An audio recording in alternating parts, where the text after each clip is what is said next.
Hello, everyone. Welcome to Orbital Blues Afterburn. We will be playing the module titled We Made This City on Repeat, found in the Afterburn collection. Please use Afterburn, !Afterburn, at any point for more information about the game and the Kickstarter. This session is sponsored by SoulMuppet Publishing. You can find them at social media platforms at SoulMuppet RPG or SoulMuppet on other platforms as well. The Afterburn Kickstarter was funded within the first 4 hours of launch. Congratulations to SoulMuppet Publishing, and we're very excited to see the stretch goals that we can blast through together. Shout out to epidemicsound.com for all of the tunes that you'll be hearing for this show. Before we get into it, I would love to introduce everyone at the table. So please tell me who you are, where we can find you, and tell me a little bit about who you're playing today. And we're going to start off with Fabian. Oh my God. Hi, how's it going? My name's Fabian, Fabs for short. You can find me on Rockets and Pens for comic stuff. And if you like to see me do storyteller stuff for Vampire the Masquerade, you can catch me at Bad House RPG. I'm he, him, and today I'll be playing Otto Swift. An ace pilot that may be a little bit too close to their captain. Speaking of captain, we're going to pop on over to Kendo. Hi, my name is Kendrick or Kendo, whichever you prefer. I use they, he pronouns, and you can find me everywhere on the internet that matters at Kendo Makes Films. You can also find my actual play channel show, my actual play show, Tales Get Told at Tales Get Told, anywhere that matters. And you can listen to episodes of its award-winning podcast anywhere you get your podcast. Today, I'm playing, I guess, the captain, Parker Red, owner and captain of the Belafonte, also known as the smoker around here, because, boy, I sure do love a good cigarette in the morning, evening, and night. And maybe I'm a little too close to my... Excellent. Thank you so much. We will pop on over to Chris. Hi. Hi. I am Christiana or Chris. You can find me on all the socials at Carpe Christi. There are no variants on that. I got lucky. I am a TTRPG performer and a writer, and tonight I'm so excited to be playing JD Valentine. She is a little rough around the edges, a little brokenhearted, but she has a heart of gold, maybe, or maybe it's coal. We'll see. She's a really good shot, and she's not really close to anyone right now, but maybe that'll change. Excellent. Thank you so much. And last but certainly not least, we have Calamity. Hello, everyone. I'm Calamity. You can find me as Hey Calamity on all the things. Calamity with 3 Ys on all the things. I am a performer, writer, narrative designer, producer in the tabletop and video game space. I do all kinds of stuff. Most recently, launched a little production thing called Telltale Hearts. If you want to check that out, we do all kinds of stuff like newsletters, which is what we do right now. That's what I do. Excellent. Thank you very much. Oh, I forgot to say who I was playing. Yes, please. I'm playing Robin Rook, who is your, they're called the Kid. They are not a kid, but they are the ship's mechanic, who was kind of a stowaway that fell asleep on the ship, and then it went up, and it was a long story, and now they're here. Excellent. Thank you very much. And with that, we shall begin. You all hear the soft hum of your engine, the Belafonte. It is your home. It is here that you have crossed among the stars, between planets, between settlements. And it is here that you have found each other through the various jobs, the various traumatic experiences. Here, it is just another day. We have in the helm several members of our crew. This is just after lunchtime. You have had another relatively unsatisfying synthesized meal. It is passably nutritious, but it tastes like rubber and has the consistency of rubber. You've managed to choke it down, and now you are waiting in between jobs.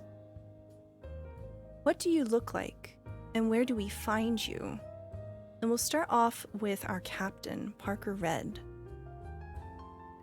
I think Parker is sitting in a captain's chair that is, I think, sat right next to the pilot's seat.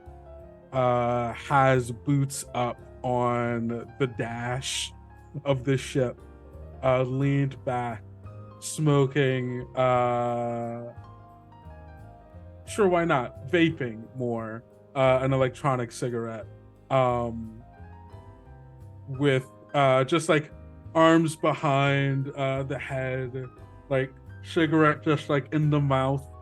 And they're mostly shaved, but they have like almost like this mohawk of locks kind of flopped over to the side, dyed this like brightish pink. Glasses, really small, like thin rectangular like glasses with no top frame to them, and just wearing just like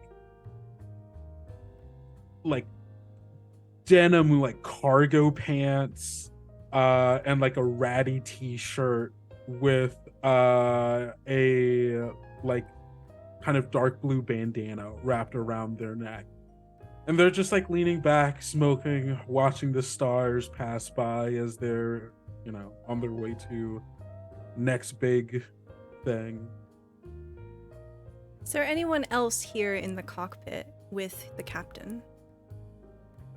That'll probably be me. I'm the pilot. Otto is around mid-40s, kind of salt and pepper hair. It gets cold in space, so he's very bundled up. He's wearing a pair of like fire retardant pants, like racing pants that he used to wear every time whenever he'd go on a race. Sporting a green jacket, just a regular shirt with a bunch of oil stains on it. You see a lot of like band-aids on his fingers, and I think he floats in to the scene after calibrating certain things for their course. Excellent. You are currently setting course to the nearest gas station as you are running low on fuel. As we pan away from Otto, where do we find JD? Is there an area of the ship that's kind of just like the kitchen? Like, oh, yes. Kind of a communal table. JD is there. She is cleaning out her gun. Her very, very beloved 9mm pistol, passed down through generations in her family. And it has a very intricately carved V on the side of it. She is about 5'11", shaved very close to the head, hair with a thick braid going down the middle that kind of reaches down the middle of her back. Every square inch of her is covered in tattoos, and she wears usually all black. Today she's wearing an all black kind of denim utility jumpsuit with a ratty shirt underneath. She wears heavy black makeup and lipstick. And even though she looks like this, you probably all know in the crew that it's kind of a front. Like, she's very sweet. She's very approachable once you get to know her, but she has to put this face on to the world a little bit. Excellent. Does anyone on the ship drink coffee or tea? I imagine this smell would permeate the mess. As coffee drifts through the cold innards of the Belafonte, it slowly makes its way towards Robin.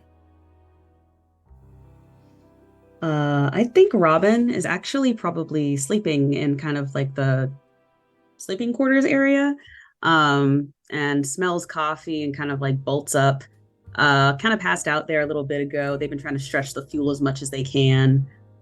So they took a little nap, and now they are excited about the coffee. They are about like 4'11", with long braids that are usually like tied up in like a messy, not even, it's a half between a bun and a ponytail half the time. They have dark skin, freckled face. Their eyes are, well, one of their eyes are brown and the other is completely black with a pink iris that kind of like glows and looks cybernetic. Currently wearing probably just like a little space jumper, like, you know, like your little typical like little mechanic jumper, no shoes, and wearing socks, and probably just shuffles into the kitchen in just socks, like doesn't even bother putting on shoes. As you enter into the kitchen, you immediately notice that the coffee pot is empty, even though the kitchen smells of coffee. Where's all the coffee? What coffee? It wasn't coffee? No, nobody made coffee. I swear I smelled coffee. Oh shit. Can you make some? Yeah. Cool. Thanks. I'm gonna go check on the engine.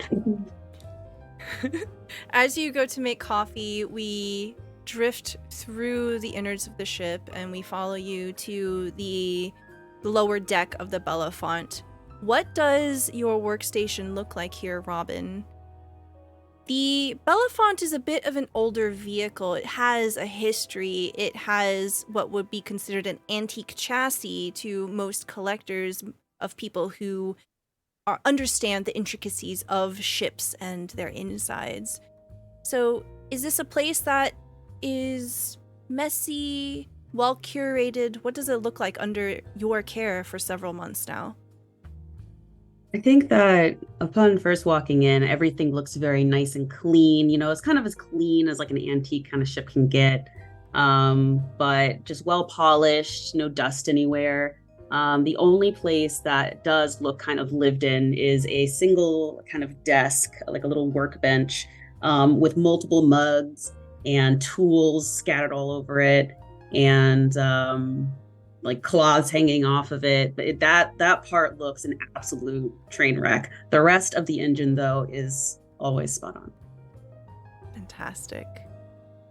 As you are looking over the fuel gauge, you can see that there is an indicator flashing, and it's saying incoming message.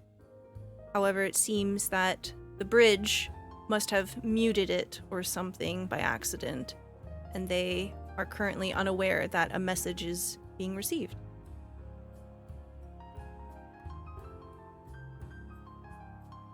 I think they'll go over to the bench. Probably have like a kind of like, I don't know, like a button maybe to like be able to communicate, like a ship, what's it called? A PA system maybe? Yeah. So just obnoxiously goes over the entire PA. It doesn't even just do the cockpit. And it's like, hey, y'all have a message?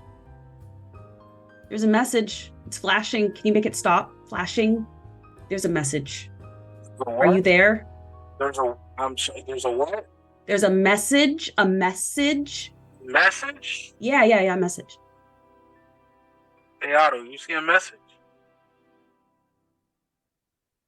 I didn't notice any message, but I guess We'll check for a message. You just need to stop flashing. Yeah, no. We'll get on it. We'll get right on that. Thank you. What message are they talking about? Can we go to the console and see what this is? Yeah, the console is this bulky CRT monitor contraption, and you have to use manual buttons to flip through the various menus on it. And as you do see your inbox has a single message. And as you play it, a familiar voice comes across. Hey, this is Anna, seeking out the Belafonte. Hi, y'all. I hope you're doing all right. I was wondering if you were looking for a job for any point. There's a fun little piece of technology that a client of mine would love to get their hands on. It's an uncommon type of replicator, and I think that the place I have in mind is perfect for you to grab one. Security should be a joke, and my last scan pulled up little more than a dozen life forms, so it should be a pretty easy get in, get out kind of job. After my cut, the client should be shelling out close to 10,000 credits. If you're interested, just let me know. Give me a ring. Bye. Well. 10,000 credits. 10K ain't bad. Just be what we need to get back in the game. How are we getting 10,000 credits? And she walks in with a pot of coffee and a bunch of cups. Yeah, you know Anna. She just rung us on the horn, said something about a job. Replicator should be easy. Of course, Okay. they all say it's easy. So I know. I was about to say an easy job. All right. yeah. We got a job? Yep. Oh, Robin. Okay, this cockpit's getting a little cramped. Like my pops her head in. Oh, All right. and she pours you a cup of coffee and hands it to you. Thank you. Let's take this to the map room. I don't think we're all going to be able to fit here in the cockpit, nor do I think it will be beneficial for any of us. So where's this job at? Did I miss it? Did Anna say where this job was at? Anna said to call them back, so. Oh, to call him back. Well, we can call him back we can go over a meeting room. Everybody can be there. Everybody can get all the notes. So, all right. And we'll lead everybody to the room that has the big map of the sector. Yeah, you head over to the galactic map console that you have in the ship. And I have a quick question. What does your ringtone sound like when you ring somebody? Who would be in charge of that? Who would care what it sounds like? Because I don't That's a think good Parker question. cares. It sounds like Robin. a thing. Robin immediately. Robin would care. Probably some like old music, like way back. What we know now is like 70s kind of music. Probably something like really funky. Now, when I was younger, my mom paid for one of those like ring back things where she could put music for people calling her. And quite tragically, she had Kenny G as as her callback. Is it just like some like funky like saxophone music, or like I'm thinking more like Earth, Wind, and Fire. Mm-hmm. Yeah, like that kind of funky. Not a lot of saxophone, if I remember, actually. Yeah, no. Saxophone. Yeah.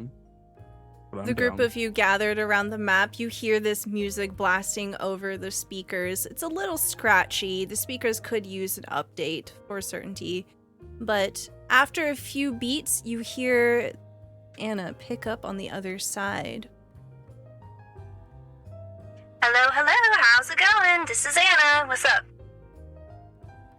What, we got your message, Anna. It's the Belafonte crew right here. We got everybody all around here, just waiting to hear deets on this job. Is that a yes then? You know you are my favorite crew. I came to you first. Much appreciated. I think we could rather consider it a maybe until we get some more information. That's fair enough. Alright, I want you to head on over to the Double Star Resort 82-S. This is a property owned by Metropolis Technologies. One of those automatic architecture holiday experiences.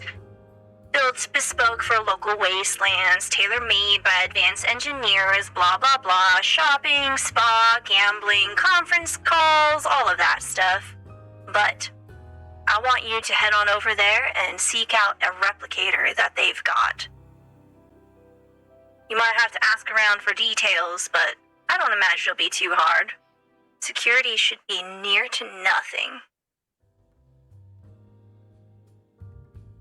That Who's this? kind of sounds a bit too good to be true. I was gonna say the same thing. Sounds it sounds boring. a little. How do you question for you, Anna? How do you know they got this replicator?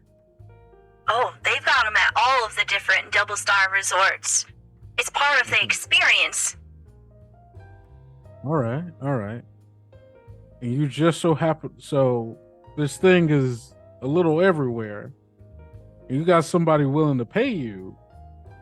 That's right, and you get 10,000 creds as your cut. There's little to no security over these things. If someone happens to be wanting to. I think once you get there, it'll be pretty obvious why there's no one there. They tend to be kind of, an acquired taste. I'm gonna look to the crew. What are we thinking? I never met a 10,000 problem. creds. Never met a problem I couldn't really solve with a gun. So, if there's not that many people in the first place, why not? Well, look, I will beam you on over some of the details right now. There should be a little more than a dozen life forms in the area, so that's nothing for a crew of your caliber. There's 2 landing ports, a service port and a tourist port, so you got your choice of entry point if you like. Well, seems like it should be easy money. Yeah, we'll take it. All right. And enjoy yourselves. Maybe you'll get a little vacation time while you're there. I'll send you the coordinates of the delivery location once you've acquired the asset. All right. Is Anna much gonna be appreciated. there? Hi, Robin. I can hear you. Oh. I thought I made it so it didn't pick up whispering. Oh, are we whispering? Sorry. Hi, Robin. How you doing, sweetie? Hi. Good. I will unfortunately not be there, but I will be the middle folk of communications if you need to get to me or speak to the client.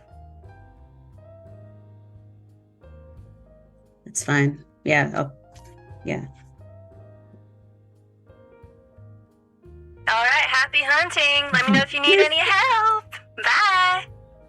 Bye. Bye, Anna. Bye, Anna. And with that, you hear a click. Immediately turn to Robin.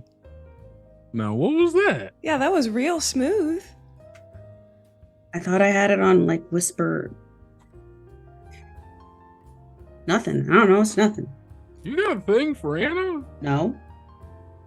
No. Well, I didn't believe that for 1 second. I don't know about the rest of you. Nor was there a problem. My I mean- heart Is there a problem? belongs and pats the walls. Look, if To this big If oak we- right here. if we do this job all prim and proper, how about you do the trade? You do the pickup. Oh no, I'm not the talker. That's not my job. Oh, there's Hey. no talking when you're just given a replicator. Come on. Yeah, what is this thing doing at a place like this? That's a good question. Yeah. GM, do we know what a replicator would be doing? Let's get some rolls in here. So we Uh-oh. have in this game 3 different stats. We have muscle, grit, and savvy. We're going to do a savvy roll here. So go ahead and roll me 2d6 plus your savvy. We'll see if any of you know, just off the cuff of your sleeve, the top of your head, what this replicator could possibly be? Ooh, that is 7 + 1 and 8. Excellent. I got an 11. Very good. I also got an 8. Very good. I was trying to roll it in Roll20 and I did it wrong. So I'll just add a plus. You can type /R 2d6 +1, like that. Oh, there's a space, that's why. Yes. So in this game, when you do your various checks, you have to beat an 8. That is the target number. So JD, what did you roll? Oh, I rolled a 7. 7. Very good. Unfortunately, that's a fail. I don't know why I said very good. Sorry. That was mean, Stella. I'm sorry. We'll give you a very pity good. +1. You lost. pass. Okay. Yeah, so a replicator, there are different types of replicators out there. The most common one is the one on your ship. It is what you use to make your food.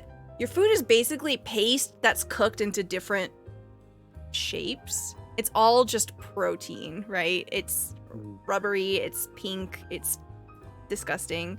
But you know, there are also replicators that can act as 3D printers. There are some that can help print various machinery parts, etc. So it could be a wide gamut of options here. And if it's at a resort, maybe it has something to do with maintaining the resort itself. Resorts, replicators, I mean, they're probably making all sorts of kinds of things, you know, that food, toys. I've never been to a resort, so I don't really know what they got there. I mean, this is the perfect time for us to have a vacation. Hasn't been a while. It has been a while. Hell, you know, depending on what kind of replicator this is, they got one of these at every one of these resorts. Maybe pick this one up to sell. Maybe pick up another one just for ourselves. If we do it quick enough, they won't even have time to update security. Maybe. We could use a new replicator. Yeah, I'm a little tired of this slop that we call food over here. No offense to y'all preparing the food. I know it's not your fault. It's just, it would be nice to have a little bit of lap of luxury here and there. Wait, are you saying that we keep the replicator and we don't get the 10,000 credits? I'm saying we sell this one. We go steal them. If every one of these resorts got one of these things, Okay. and if we go through one of them, chances are security is going to be relatively the same across. You know how these franchises are. They're all just, you know, models for someone to follow. Same deal should be all, as long as we get them before they update their security. We should maybe be able to get what we can focus on this one, and we'll think about a second one for the future for us. I mean, that's all fine and dandy, baby, but don't you think it's odd that's on for a resort there's only 12 life forms? And you're telling me that none of it is security? That was a little strange, I will admit. Anna did say that once we got there, we would understand why. Can we do a quick Google search on this resort? What kind of amenities? Yeah. So you, as soon as the ship goes towards the gas station, you are able to hook up, you begin fueling your ship, and while you're hooked into this asteroid, you are also able to access the galactic wide web. And it is kind of limited, unfortunately, with the way that bandwidth of technology and data works. It is a bit anachronistic, so it doesn't work quite the same as some sci-fi stories go.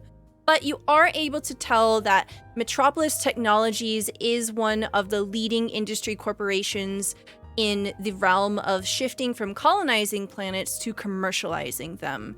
And one of their most major projects are the double star resorts. There are multiple of this type of place, and they are places for a spa experience, shopping, gambling, conferences for like conventions and all of that sort.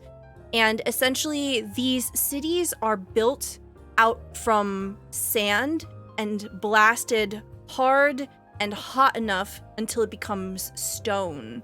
So essentially it turns these wide swaths of wastelands into these automatic architecture holiday experiences. Out of nothing becomes this resort, this place of luxury, of relaxation. And it seems that there have been so many of them popping up over the recent years that you just have a wide gamut of places to choose. If this is a regular thing, can we probably check the reviews on this branch of resort? Like a Yelp review? This one is brand new. Oh. It's only about 6 months old, and it shows no reviews. I think they have like a soft launch or something. Someone's got to be talking about some. It happens. So if it was out 6 months, 6 months is a decent amount of time to get some people in. You know, we just had the summer rush not that long ago. This should be popping, right? Should be popping. In the middle of your search here, an advertisement begins flashing on your CRT monitor, and it shows you an advertisement for Supernova hot dogs, now only 99 cents. Close. Turns on the Happens all the replicator. time. Puts in hot dogs. What's it hot Oh, dogs? Robin. All right.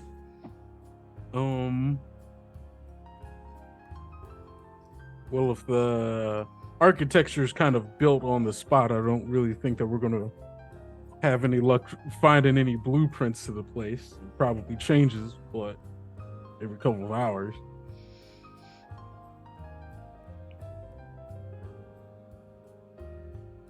I mean, we can send Rusty to scout it out. It seems good. Oh, Robin, did you have something? Yeah, were you gonna say something? Huh? Oh no, I'm just ready to get Rusty going whenever you want me to. Yeah. Oh, gotcha. You The camera pans over to Rusty. What does Rusty look like? Rusty looks like a just like an orb, a big ass eye, and it has like weird like wings, and kind of like like their wings don't match. Obviously, probably me and Robin probably pieced together like a new wing when one of it fell off. Like the left wing definitely matches the casing of Rusty, but the right wing definitely is from like a different unit, and probably has like a think BB-8, but the head is like a full circle rather than just like a kind of like a weird dome shape. Excellent. Rusty kind of blinks at you slowly, and you can hear the whirring of its machinery. Technology here is not sleek and chrome. It's very clunky. It's very dusty and gritty. And you can hear the inner machinations of this thing as it's looking at you, Otto, waiting for a command. I feel like Rusty also, as they move their joints, a little bit of dust comes out, like rusty powder comes out their joints. Hey Rusty, we got a job for you. It blinks at you slowly and says, "You have a job?" Yeah, we got a job. Hey, if we do this job properly, I can probably change some parts. You can move a little freely. But we're gonna need you to scout out a place once we get there. We're gonna stay in orbit until check, maybe go to a resort. That sounds fun, right? Scouting. Resort. Yes. Yeah, exactly. Scouting a resort. We need you to see how many people you find, how many are civilians, how many are security. Also, if there's any form of communications that we might need to run into, maybe intercept or block. So, think you're up for it? Affirmative. Good boy. Good boy. He continues to just blink at you. Man, I love this bucket of bolts, but it kind of creeps me out as I'm like walking away. Oh, It follows you. It stops to get That's the pets from robot. Robin. Excellent. It's metal. Otto, as you head over towards the cockpit, you begin to put in the navigation coordinates given to you by Anna, and you begin to set off with a full tank. It isn't long before you make your way over towards the planet.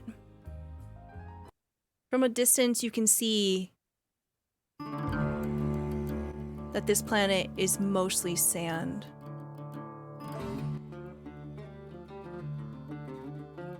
All right. As the Belafonte cuts through the atmosphere of this planet, you begin skimming over the tops of sand-crowned mountains and hills. And eventually you see in the distance is a cityscape. It's relatively small in size.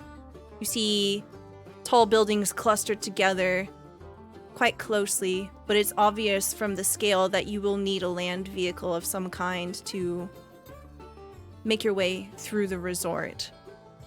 As given to you by Anna, you know you have 2 points of entry, so you have a choice. You can either dock at the tourist port, or you can dock at the service port. It's very likely that there will be land vehicles wherever you park. I think the service point might be the best bet here, seeing as it might be more equipped to load our replicator in. Do we know if we'll have to, like, if we go through the service port, are we going to have to come up with some story about why we're there? That's your job. Okay, well, I understand that that's my job, but I feel like if we, let's not stir up any kind of, this is a scouting mission, first and foremost. I feel like if we, let's pretend that we're just here on vacation. Let's get some information, let's scout, and then we can figure out what we're going to do. I don't think we should start raising flags as soon as we get here, all right? Job's just started.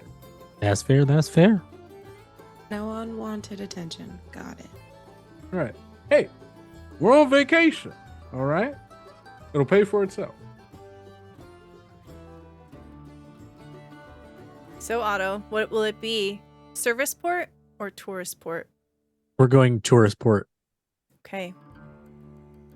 You land down, soft, like a feathered bird. The Belafonte nestles down into the port. On your descent, you can see out of the various viewports of the cockpit that there are land vehicles, cars, some that are oblong in shape and some that are dull silver in color, are moving throughout this small city-like resort. There is movement. There appears to be people about. And as you land down, you can see in the immediate area, there is no one there. There are a few signs that point to parked vehicles, and it says shuttle to the Paradiso Hotel.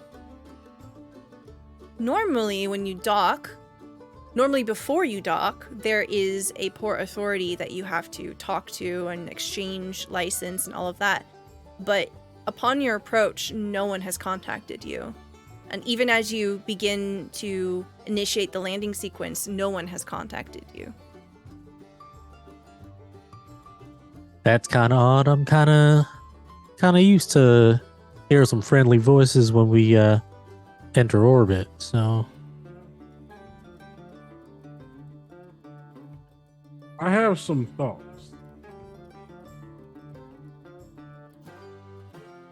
But I'm going to wait till we get inside to confirm some of those thoughts. Everyone just keep your eyes and ears up for any kind of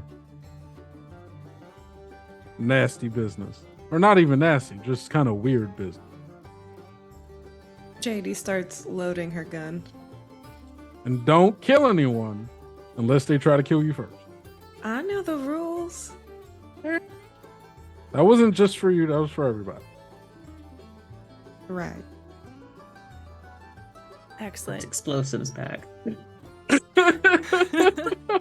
Speaking of explosives, Robin, can you roll me a 1d6? I want to see how many explosives you have. 5. Okay, you have 5 remote explosives. That means you can hike them onto something, and then you have a means of exploding them from a distance with a remote. Okay. So you are now all beginning to disembark the Belafonte. What do you want to take with you? Each one of you is allowed to bring a weapon if you want to bring the weapon with you. I am assuming that Rusty is also coming with you. I think mid-descent, I sent Rusty to do like a sweep. Okay. Just a initial kind of like scan of like the area, see how many people, jammable signal towers, break down how many civvies, how many security, how many like staff there is. Yeah, absolutely. We'll do a check here. Sure. So we're going to do something called an observation check. With an observation check, you can look around, try to notice something, try to glean more information from a scene, etc. It is typically a flat 2d6 roll, but I'm going to give you the upper hand. So in Orbital Blues, you, depending on a situation, can have the upper hand, which allows you to add an additional die, and you drop the lowest one. So you would roll 3d6 here, drop the lowest one, and then add the 2 remaining. And then in some cases, when you are going against the odds, the opposite of the upper hand, you would roll 3d6, and then you would drop the highest one and add the lowest 2. So for this observation check, I'll give you the upper hand since you are utilizing Rusty. Roll me a flat 3d6 and drop the lowest one. I rolled an 11. Okay, very good. You see Rusty plug into the manual console of the ship, and the eye begins to spin around erratically as it begins to process information. Rusty says out loud to you,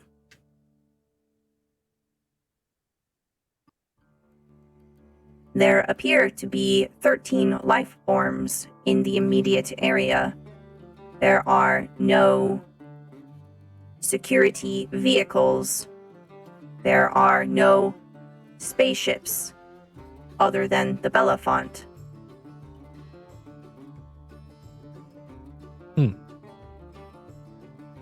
Number of staff, That's pretty odd. 2.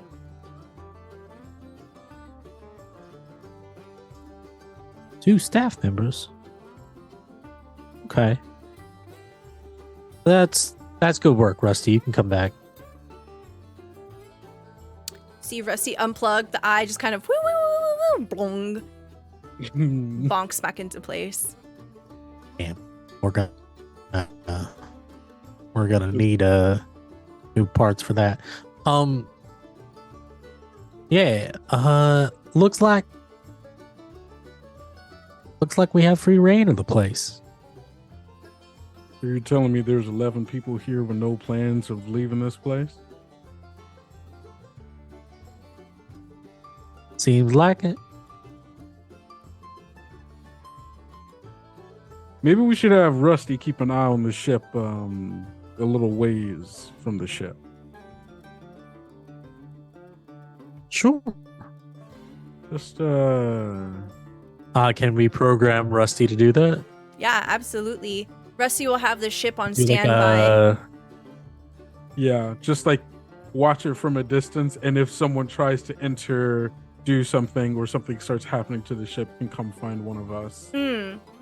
So Rusty wouldn't be able to control the ship remotely, but could stay on the No, ship. not to control the ship. Rusty detached from the ship, keeping an eye on it, and then as it as a drone, if something starts happening to the ship, find one of us so we can go to the ship. It can absolutely do that, yeah. Just act as like sort of like a Overwatch mode over the ship. Yeah. As you do make landfall here, you all disembark with Rusty. What weapons are you bringing? You'll only be able to bring one. Each. I've got old Skeeter, my pistol.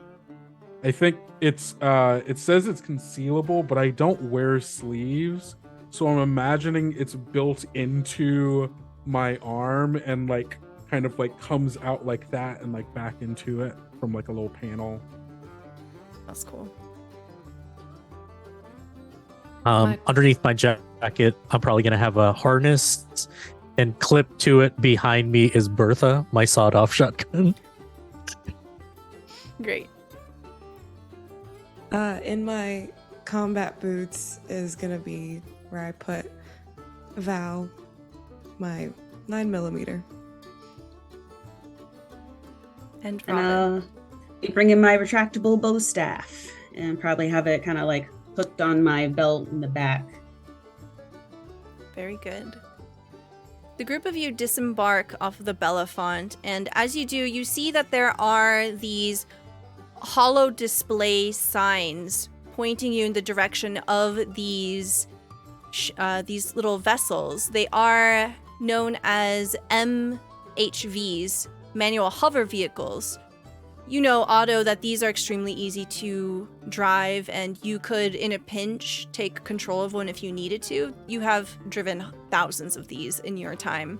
They don't have a very good top speed, but they are a reliable vehicle. You know that once this oblong vessel begins to power on, it will skirt over the various rows that are leading out of the port here. As the group of you approach one of these vehicles, you still don't see any people nearby. You can see that there is a shop off to the distance, and there appear to be the silhouettes of people milling about. You can see them going in and out, loitering, but no one immediately close to you. And as you approach one of these MHVs, the lights begin to turn on. You see the back of one of the ships begins to open up its blast door. Inside, you see 2 rows of plush Lexipleather seating facing one another. There are no windows in this vehicle other than the polyprop windshield that is moderately tinted at the very front to keep out the sun. It looks like it could comfortably seat about 16 people.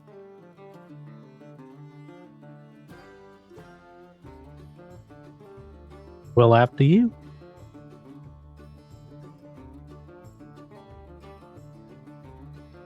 We're trusting Alright. this?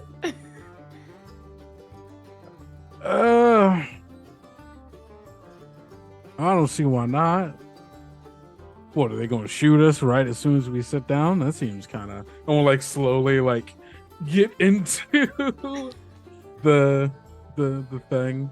As soon as you get into it, you hear a warm voice over intercoms inside of the vehicle go, "Welcome to the Double Star Resort. I am pleased to introduce you to our lovely travel destination. Please make yourselves comfortable as we take you on a guided tour through the resort on the way to the Paradiso Hotel." All right. Look at that. Taken in style. I'm gonna follow in as well. I'll Scoot take up over, the I'll make rear. room. As soon as all of you climb into the vehicle, it begins to shutter closed very slowly. You all notice immediately there is a camera in one of the corners of the vehicle and it's pointed at you. There is an eerie tint in the innards of this vehicle. The overhead lighting recedes into the ceiling and is tilted at angles that makes the shadows deep. And as you look at each other, there is a sort of sickly quality to the way the light plays off of your skin. But the interior of the vehicle, the leather, it looks extremely sleek and luxurious under this lighting. You can feel the hum of the engine as it begins to turn on. And slowly it begins to lift up.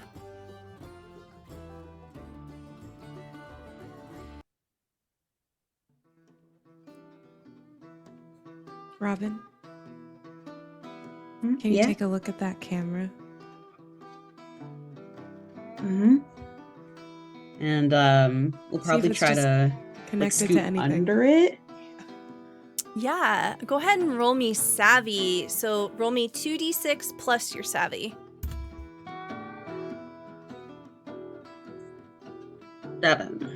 7. You are able to look at it. It is mounted into the wall, so there is no way that you're going to be able to remove it specifically. But you know for a fact that it is turned on. You can see the lens on the inside beginning to move a little bit as you approach. It's trying to look past you, looking at the people in the ship with you. So you're definitely under surveillance. Someone's watching. Got this thing in here pretty good. I can't really get to it. But as you can see, it like moves around and like it like follows. It's someone's watching. Kind of pick up. I just kind of like wave to the camera, take a puff of my e-cigarette and blow it in the lens of it. Otto, you can see that there is a sign glued to the back of the pilot seat, and it says double star employees only. And as you sort of tilt your head to look past the seat, you can see that there is affixed a steering lock on the wheel. So it is something that can be broken if you wanted to take control of the vehicle, but it seems to be driven by some sort of AI currently. Well, that's weird.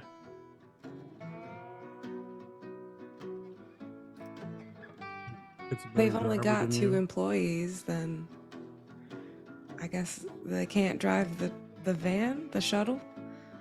I mean, yeah, that's true. It's just got 2 employees serving 10 customers. That's kind of hope they're getting tips. You can see Anna from... said there were 12. I'm sorry. Anna said there were 12. Rusty said 13. Yeah. That's a point I failed to notice. Come on, Otto. You gotta pay attention. We'll I don't. kind of nudge you. How can I when you're looking at me like that?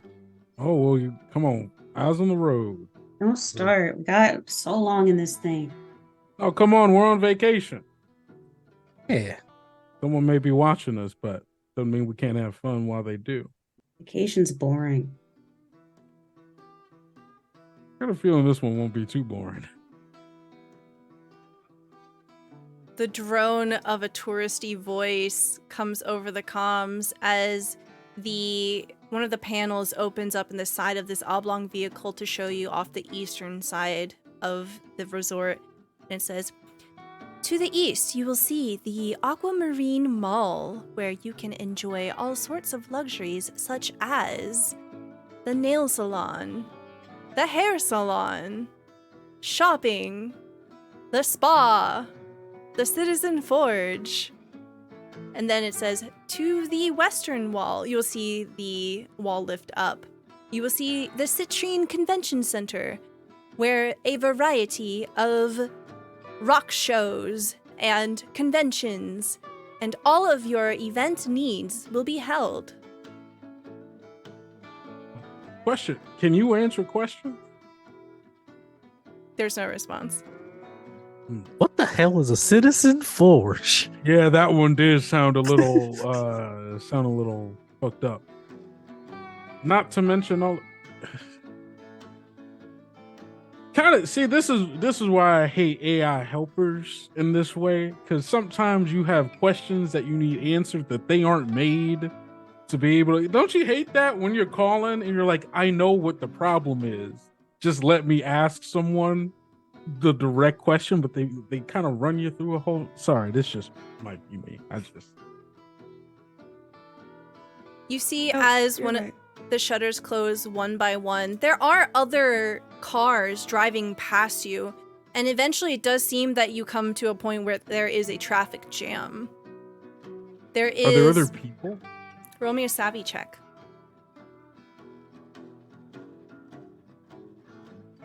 That is a 4 + 2 is 6 + 1 is a 7. 7. It's hard to tell. Like your vehicle, they are also moderately tinted.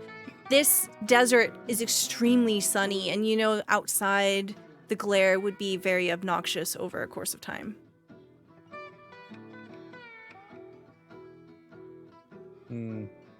As the group of you get stuck into this traffic jam, about 30 minutes passes by where it is stop and go. You can see out of the front windshield that there is this enormous monument, and it looks like this must be the center of the resort itself.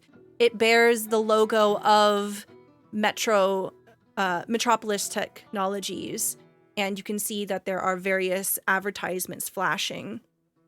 There are also a number of billboards posted up. You can see that there is a sign off to the side that reads as Sweet Dreams Apartments.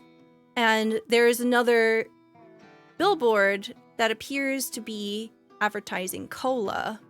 Can I get a savvy check from anybody who's looking out of the window?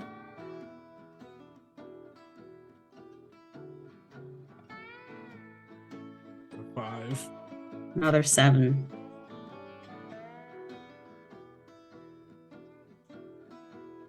I got a 10. Ooh, excellent. I'm being too impatient from the traffic that I don't look at the window. Yeah, I would like to know what has got you distracted, Robin, Parker, Otto, in this extremely gruesomely boring car ride. I think just the heat. It's just like we've been in like a little glass like bottle for like 30 minutes. It's just like this slow, like, God. I know we're technically planet side, so we can't roll down a window, but damn. Cabin fever. Too small of a space for too long. Otto's just thinking, should I just take control and just like overtake everybody and just go? JD, you happen to look over at the cola sign, and for a split second, you swear you see a giant teddy bear wearing a cowboy hat dipping behind the sign. I'm guessing none of y'all saw that. So what? The giant teddy bear with the hat behind the billboard. Come Oh, again? no, now we're hallucinating. I'm not hallucinating. I've Hey, can we get some water for my friend here? I promise you I'm not hallucinating. Why would there be a giant teddy bear? I would love to know. You know what? You're right. I'm sorry. I should not. That's wrong on me. As a captain and team leader, I should believe you. Sorry. It's just. Goddamn. How many cars? There's about like 20 cars in the immediate area. There seems to be a roundabout around the monument here. And slowly you are inching towards the sign that says exit to Paradiso Hotel. I have a question, y'all. It's taking me about 30 minutes to really kind of simmer in it a little bit. How the hell is there traffic? There are only 11 other people outside of us. I think it's a pre-programmed route. I'm just about done with this shit, and I'm ready to just take over. I'm ready to just... Take the car. Yeah, do it, Otto. All right. Thing. What are they going to do? Stop us? Okay, Otto, you're looking at it. To pull the device off the steering wheel, you'll have to do a might check. And if at any point anyone's gambits become relevant to a thing that you want to do, please let me know. Ooh, Robin, do you want to say something? Yeah, I was thinking, like, is there some way I can help? Because I just so happen to be a grease monkey, which means you can utilize your knowledge and abilities to complete engineering tasks others find impossible. When you use exertion to re-roll a die while tinkering, engineering, or performing mechanical sabotage, you may re-roll up to 2 dice per heart spent instead of 1. Excellent. Yeah, you can absolutely do that. So for our listeners, gambits are essentially talents, tricks, reliable assets that we can tap into. And for every 2 trouble that we get to unlock a new gambit. So Robin, here, as you look at the device, you could take over and do this quite easily. You see Otto eyeballing it. Yeah, I'm gonna let you take care of that, and I'll just get us out of here once you get this loose for me. Finally, something interesting to do. And kind of like pulls out a little like mini toolkit. And I'll start trying to get it off. Okay. To explain the exertion mechanic, at any time that you roll dice, if you would like to force a re-roll on one of the dice that you don't like, you can spend one of your hearts per dice. Heart is essentially going to be your hit points, the representation of your health, your ability to push on. So essentially, if you want to re-roll, you would spend your heart in order to do that. However, with Robin's gambit of Grease Monkey, you are able to get two re-rolls per heart. 2 dice per heart spent, Yeah, instead of 1. So I can change 2 dice. And I would actually love to do that. So I'm going to do a heart because I got a 1 and a 2. So let's try this again. Okay. Am I rolling this plus anything? Plus savvy. Plus savvy, okay. Let's try that again. Much better. It's an 8, 9. Okay, with a 9, you are able to finagle this off. What does this look like?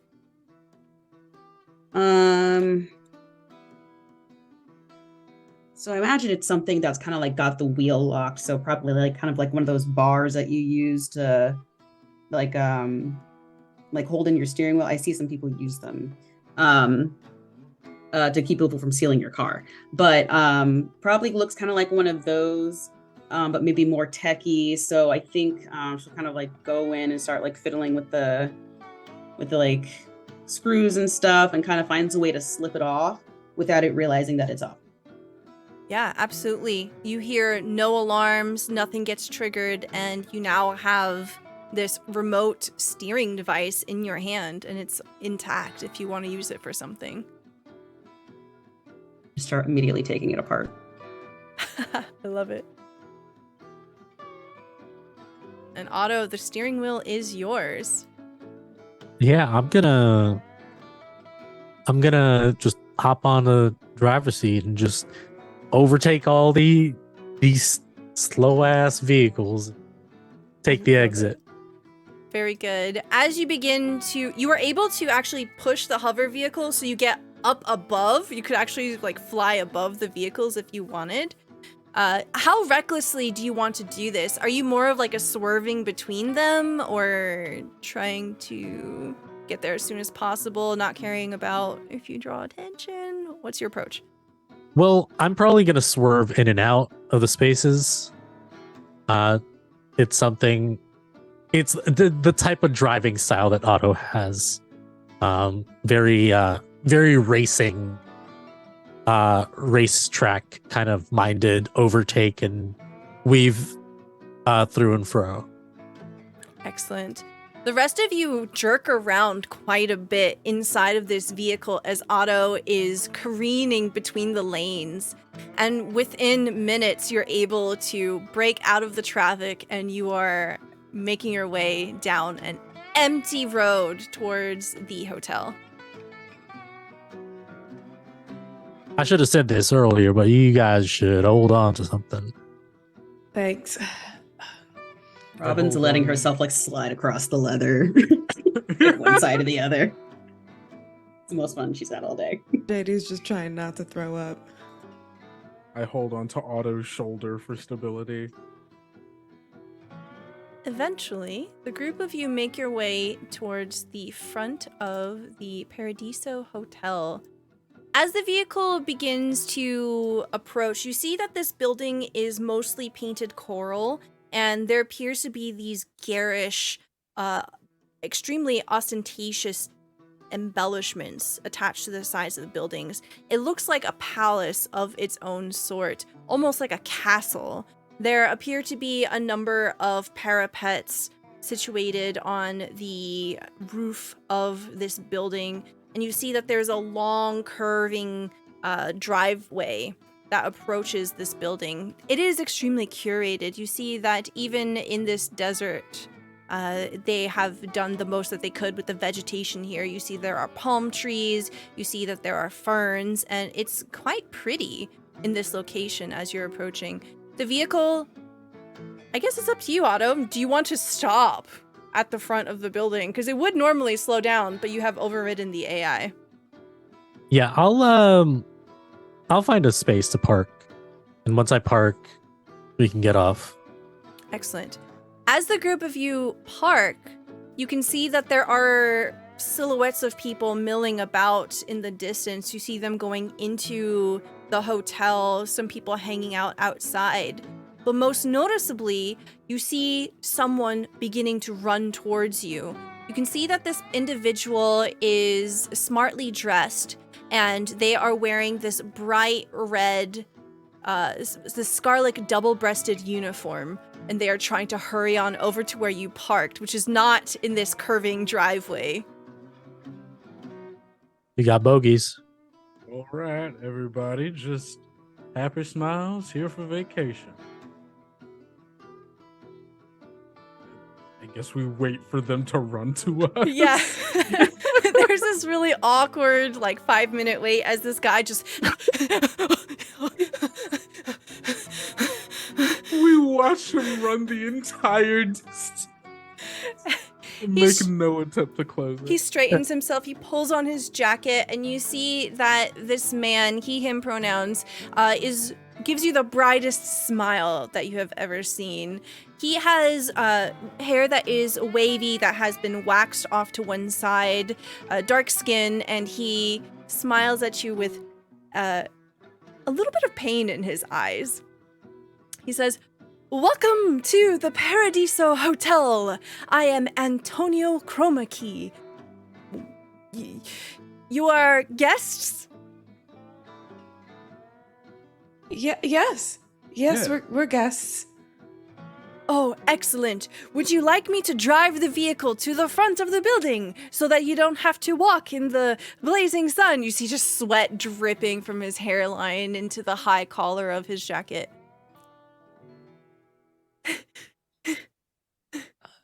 Sure, yeah. That'd be lovely. Pulls on his jacket again. He stumbles into the vehicle. Otto, are you still sitting in the pilot seat? No, I've already gone out and just watched this guy just run quarter of a mile towards us. He slides in and he looks over his shoulder. "Please make yourselves comfortable." It's kind of hard to concentrate on making ourselves comfortable while you just ran quarter a mile to drive us. Yeah. He begins Everything to all right? drive the vehicle towards the front of the building. "Oh, I am absolutely wonderful. It is my pleasure to serve you." "Oh, please, don't mind my delay in the approach. It is a bit unconventional that the the vehicle was driven to the parking lot. That is so strange. I will make sure to address this to management right away. Could you also let management know we were stuck in traffic for damn near 30, 40 minutes, would y'all say? Oh, Yeah. Too damn no. long. Oh, that is awful. We will ensure to send vouchers to your room. 20% off of drinks and food, of course. For your inconvenience, of course. Yes. That'd be lovely. We just want you to have the most enjoyable stay here at the Double Star Resort. And slowly, the vehicle comes to a. Sorry, my cat just sat on my hand. It begins to park in front of the resort, and the door opens in the back. He hurries off, and he stands at the entrance, gesturing you to enter. Welcome to the Paradiso Hotel. Thank you, sir. Do you have any bags that you need me to bring in for you? Right, because people who are on vacation bring bags. Oh, we decided to pack light for this trip. Yeah. Oh yes, of course. So you could do shopping at the Aquamarine Mall, of course. Yes. You get it. Right this way. And he escorts you into the building, and as soon as you come up towards the main desk, he runs around and he stands behind the desk, and he says, what name is the reservation under?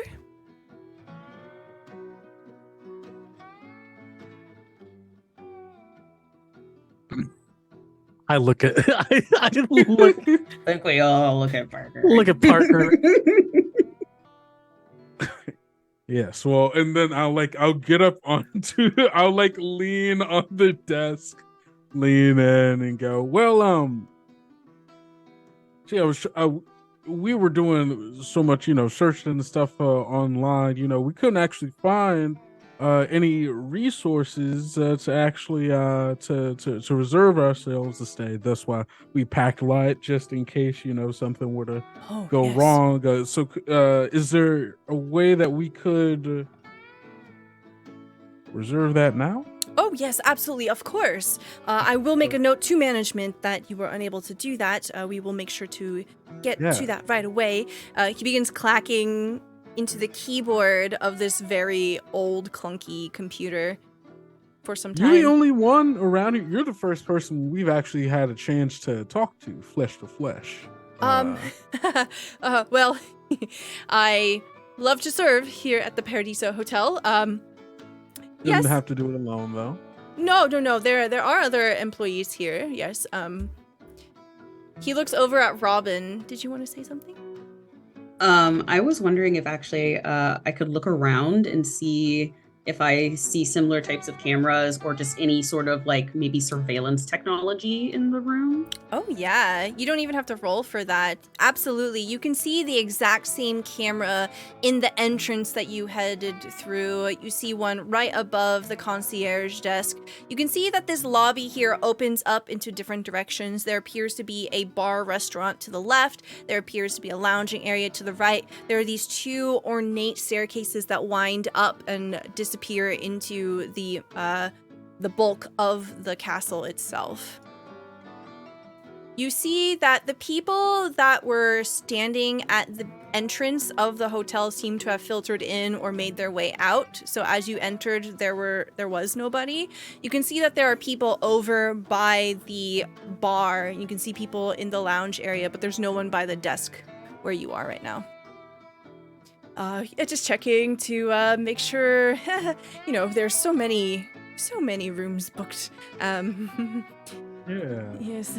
Oh, look at that. We have a room available. 2 rooms available, if you like. Would you like, how many beds? How many rooms? Yeah, JD, Robin, do you all mind sharing a room? I'm fine with it. I don't mind. All right, 1 bed, 2 beds. Oh, yes, of 3 course. beds. 1 bed. Oh, sorry. 1 room, 2 beds. Oh, I could sleep on the floor. Oh. No, we can get 2 beds. You don't have to sleep on the floor. We could get a second bed for you. It's more comfortable. let's do the 2 beds, and if Robin wants to sleep on the floor, they can. But I would like for them to have the option in case they change their mind. All right. Okay. What name should I put this under? Charlie. Charlie. Yeah. Um, Oh, I guess you probably need Charlie Socket. Charlie Socket. Of course. Excellent. Thank you. You can see that there is someone that raises their hand over by the restaurant, and he looks a bit panicked as he looks over towards them. Says, yes, one moment. He reaches over, grabs a room key, and offers it to you, scribbling down the room number. He says, there you go. Please, make yourselves comfortable. And he begins to rush over in the direction of the restaurant. You see that he approaches a table where there is a family of 4 dressed in floral Hawaiian t-shirts. And he begins to talk with them. How do I get one of those sweet shirts? Do you think he's running this whole thing? I do think that. Oh, that poor man. Can I saunter over to the computer? There is a camera, but there's no one else in the immediate area. Saunter over and kind of like maybe check on what's the thing that I'm thinking about? It's the like staff schedule. Mm-hmm. Okay, you see, you're able to pull. Actually, roll me savvy.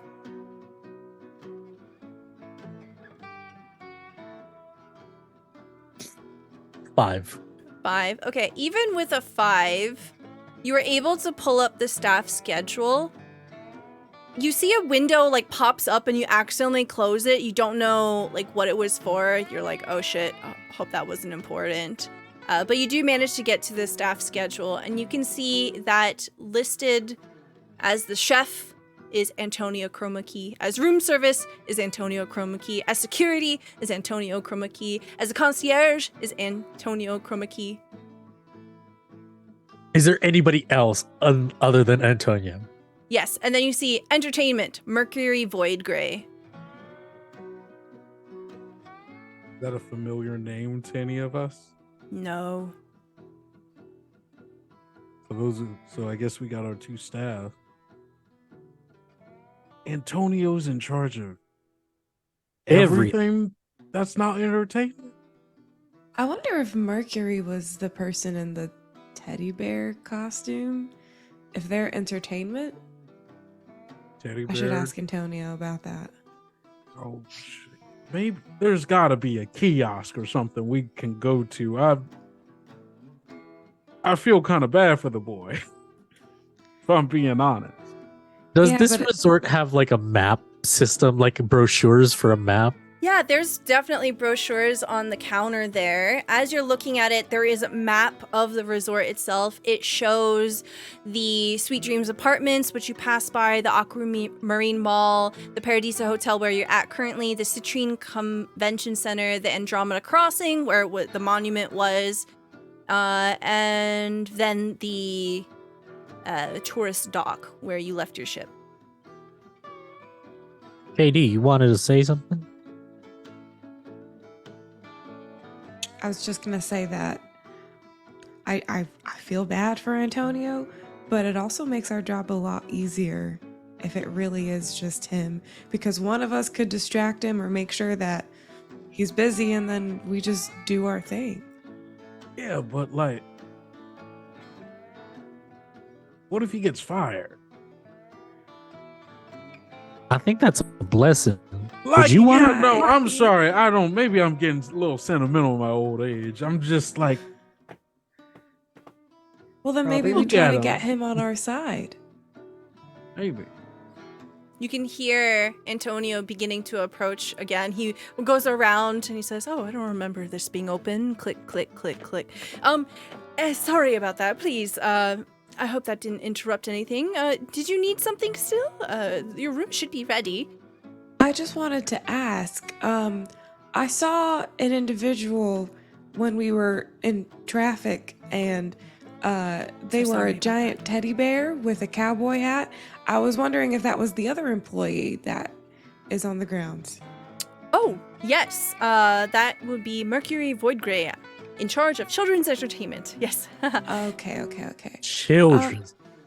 What? He looks around. I wonder where she is. I saw her go behind a billboard for cola.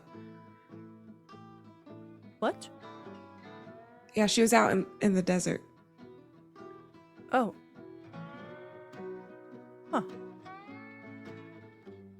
He kind of looks off into the distance thoughtfully. Anyway, yes, oh, I see that you're looking at our brochures, and he begins to sweep his hand over it. We have quite a number of places that you can spend your time here at the Double Star Resort. I would highly recommend checking out the Aquamarine Mall, especially if you'd like to enjoy a spa or sauna evening. Lots of shopping, help fill up those bags, buy bags if you need them. You see Antonio, pain in his eyes. what the hell is a Citizen Forge? Oh, yes. He flips the page. The Citizen Forge is located at the Aquamarine Mall. It is state-of-the-art replication technology that allows you to be wherever you like. Come again? I would highly recommend paying a visit, getting a look for yourself. I think we would very much like to do that as soon as possible, yeah. Yeah. Would you like me to arrange a shuttle? Would you like to head to your rooms first? Yeah, we'll head to our rooms. Can we schedule a shuttle for like an hour from now? Give ourselves some time to decompress. Oh, yes, absolutely. No. Hey, clack, clack, Yeah. clack, clack, clack, clack, clack. Very good. It will be ready on the hour just for you. Amazing. Thank you. Antonio, what time do you get off? Oh, my shift just started. It's a single tear drops down his face.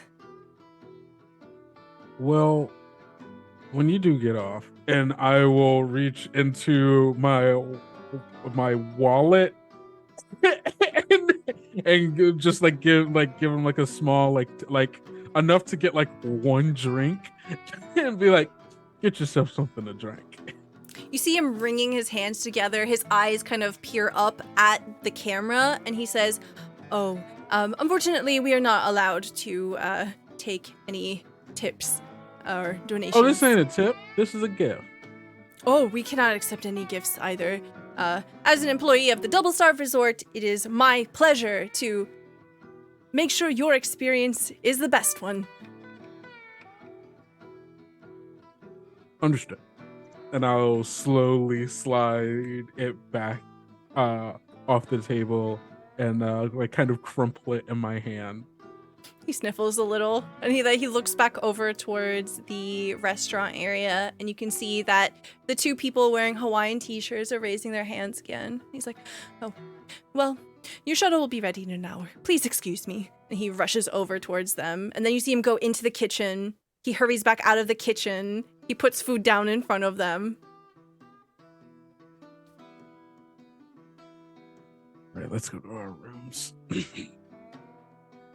I will say the entire time, Robin has just been like staring dead into one of the cameras, like the entire time. Roll me another savvy check. And you will give you the upper hand here, so 3d6. Come back. It's okay, I have another one.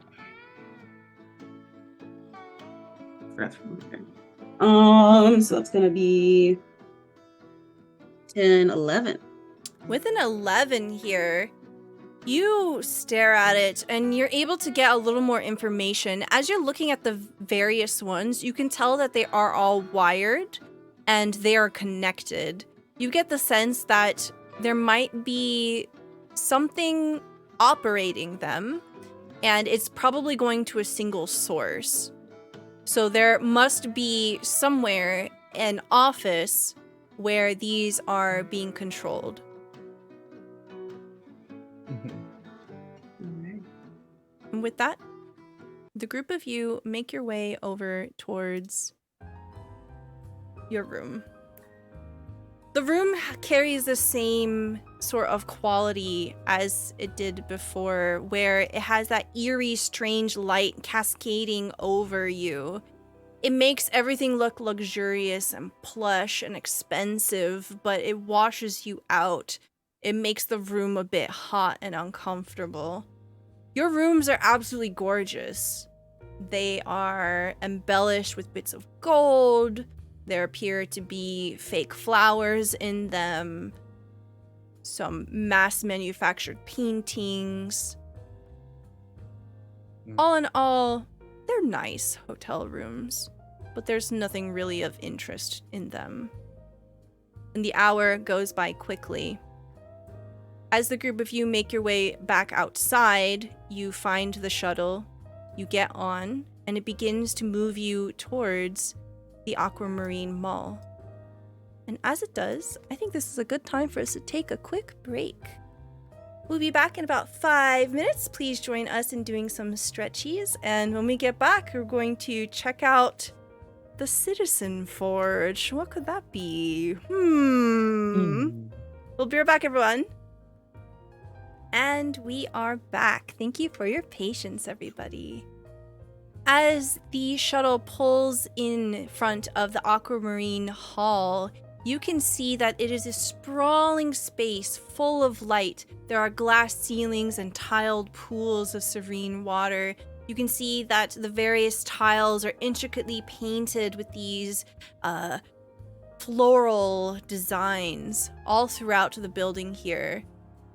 As you enter, you find very quickly that there are silhouettes of people in the distance, and they're going in and out of shops, but there's no one to greet you here. There is a smell of bread coming off towards the eastern side of the building, and you just see storefronts. Essentially, you see there is a place selling clothes, some tourist items, there's a toy store, there's a store for clothes for your pets. Essentially, as far as the eye can see, you see there are escalators. It's a mall. And you see that there is a unique fountain in the center that is partially submerged. You see the water feature coming up, and then it filters underneath the glass floor. There's water everywhere here. You see that there is an information desk near the water feature.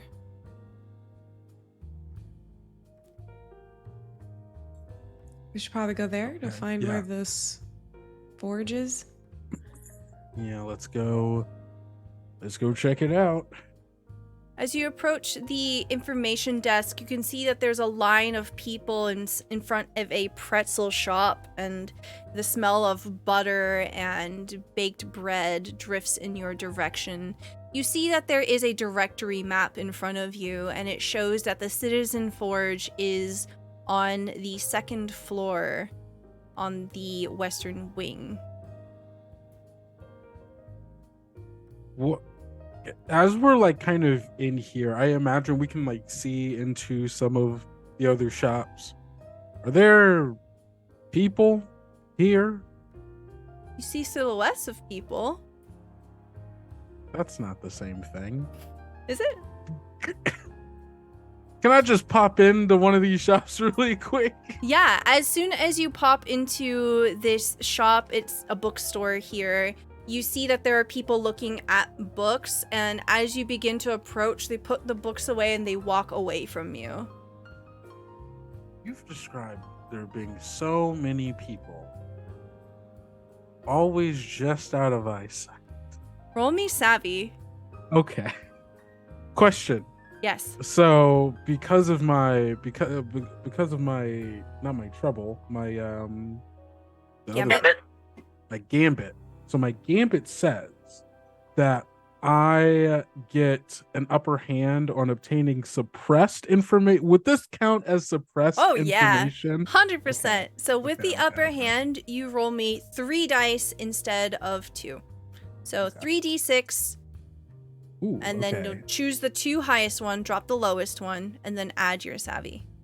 Savvy? Okay, cool. So that's a 9. Okay, with a 9, you step forward and you keep pace with this person that's kind of trying to rush away from you without being too obvious. This is not a person. This is 100% a robot. You can tell that it has a featureless face and it's dressed in everyday clothes. It doesn't seem to have noticed that you noticed it, and it bothers itself with trying to conveniently turn away from you. It goes behind you instead, and it begins to read a book. All right. All right, gang. You are very confident that this place is littered with robots. Robots everywhere. You've counted at least 50 walking into here. Can I turn to one of the robots and just like clap? Like one that's not looking at me to see if it responds to me making sounds. Yeah, you clap really closely to one of them and it jerks away. You see the featureless face looking towards you, and quickly it turns away and it begins to walk out of the store. Okay, so it's sight and sound. All right, gang. This place is fucking weird. You don't say. Yeah. Not a lot of people around. Not a lot. I mean, I think other than Antonio and that family we saw, I don't know if we've seen a single other real person. Oh, outside of the bunny or the bear. I don't remember Bear. what it was. Bear. There's a robot underneath that bear. Otto, are you okay? You sound like you're underwater.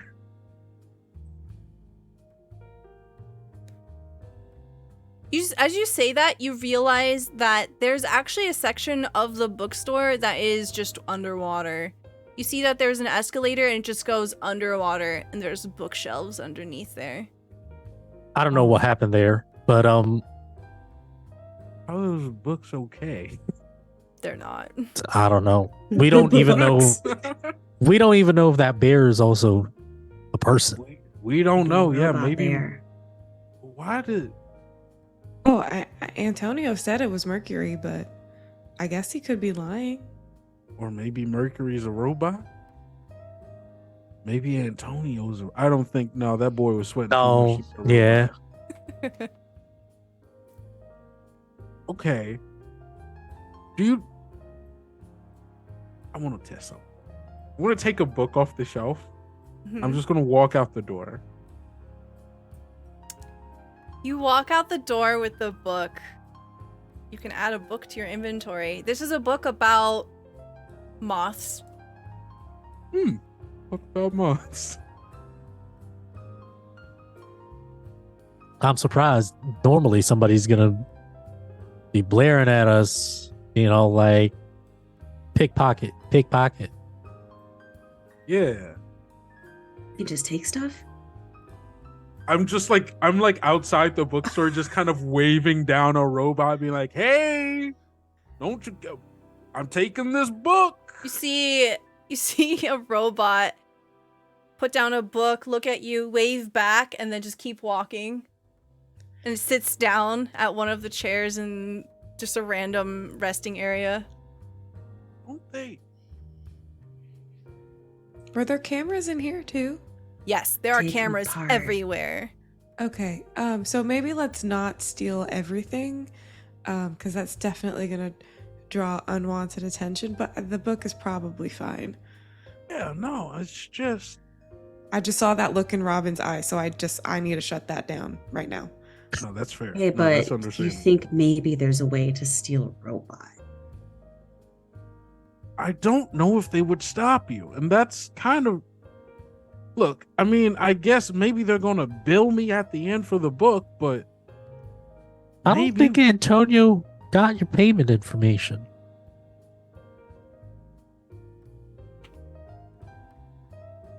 You make a very good point. I don't think he did. I didn't really get that in the moment, but Yeah, as you think back, the moment that he would have taken your payment information, he got called over.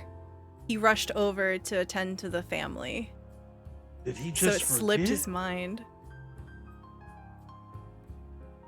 You don't think that they're gonna? I mean, who are they gonna send? I don't know. Look, Huggy Bear, like, we gotta just do this job and get the fuck out of here. But I'm just like, how do they expect to make money? I don't think I that's don't what. think they are. I What's don't think the that's goal? what the purpose of this. Yeah, I think we're gonna find out. Why at this does it forge. exist if it's not gonna make money? I don't think that's understand. what's happening here. Maybe I'm there's just people befuddled. forge. I'm No. sorry. There's just this puzzle, and I feel like I don't got all the pieces. As you say that, behind Parker, deeper into the bookstore, you can see what appears to be an architecture robot, something that is very visibly not meant to be humanoid, more mechanical and purposeful in engineering. It currently appears to be building bookcases and is just stacking them on top of each other.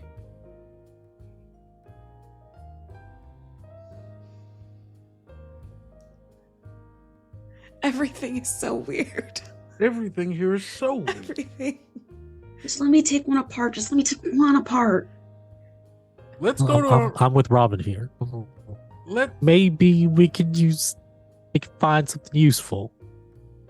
Okay, do it out of the eyesight of the camera. yeah, Hmm. let's go check out the forge, the citizen forge, and on our way out, we'll take a robot.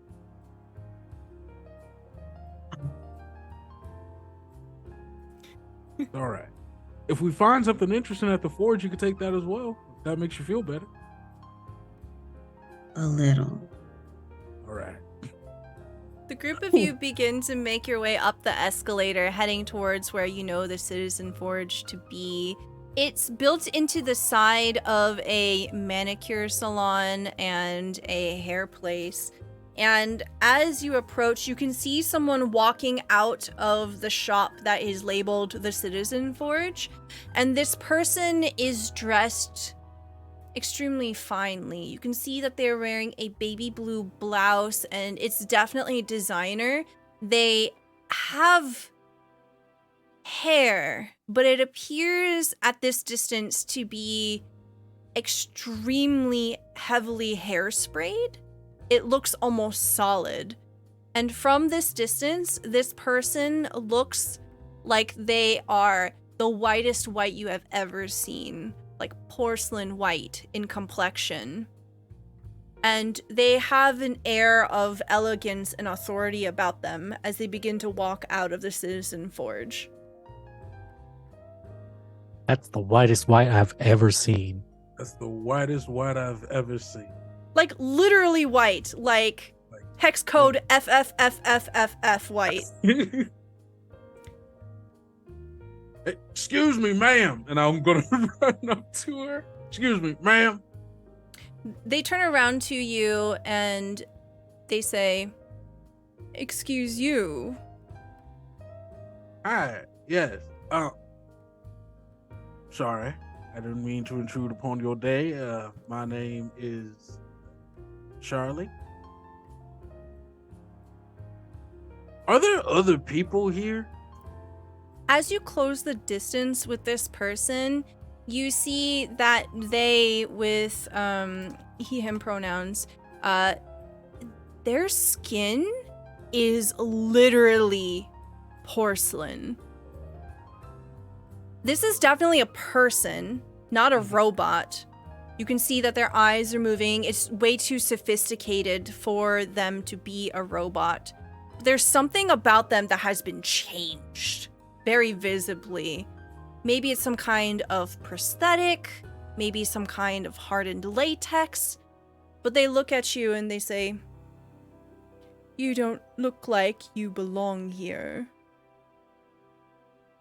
Well, excuse me. Whatever would make you say that? How much did your shirt cost? That's rather rude. I don't think it matters how much my shirt costs. I put it on. All right.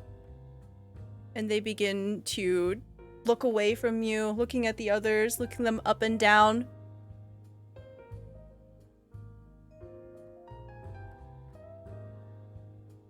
Excuse you.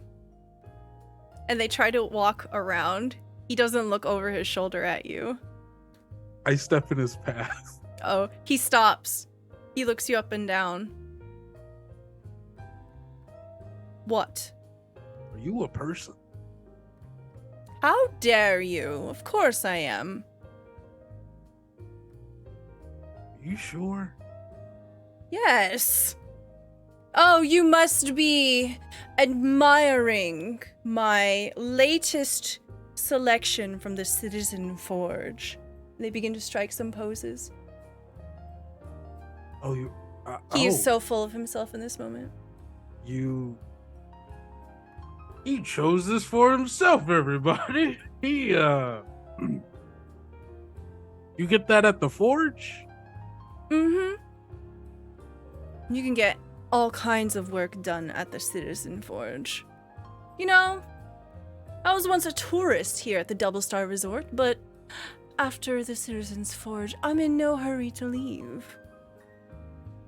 I can be exactly who I want to be. For who? For myself. And who are you? You can call me Janice.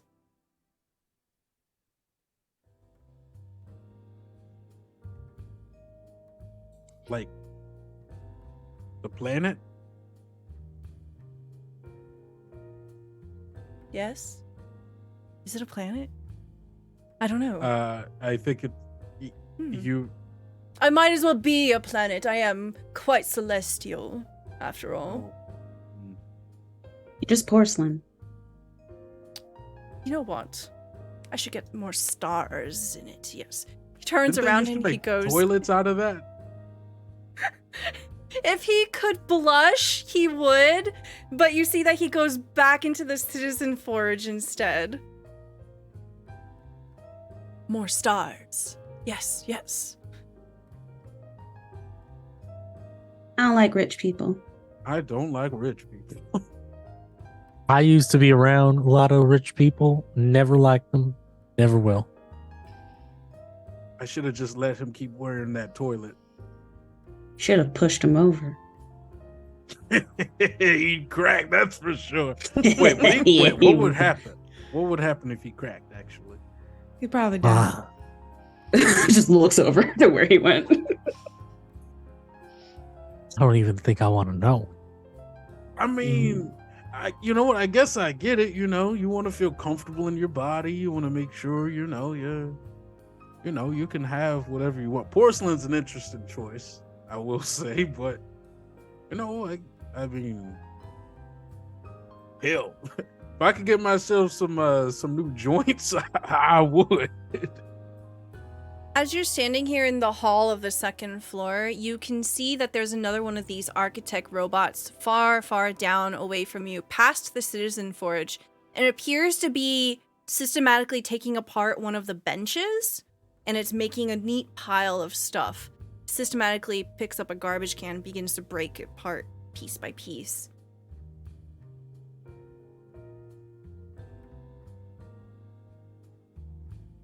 Do you think it'd be fair to say I have something that can like scan mechanics on me? Yes. Maybe to like determine like where it's being controlled from, maybe, or like origin? You would probably have to actually get physically onto the machine to be able to get that information. The level of technology is very hands-on here. Okay. Yeah. You think that probably your best bet for point of entry would be the robot down the hall or the robot building bookcases in the bookstore below you. These humanoid-looking ones are very skittish and try to avoid you, so it'd be hard to catch one of those. I want to take that one apart. I think you should. Go for it. Yeah, at this point, I think I agree. And yeah, they'll kind of like slowly kind of go over to it and see if it runs off. Just kind of like looking inconspicuous because they're literally going. It doesn't seem to notice you.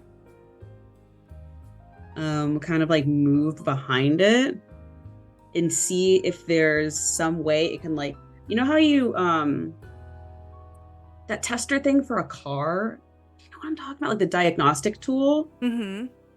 Is there like somewhere I can plug something like that into it? Yeah, especially Like if you're right peeking behind back? it. Yeah. Yeah.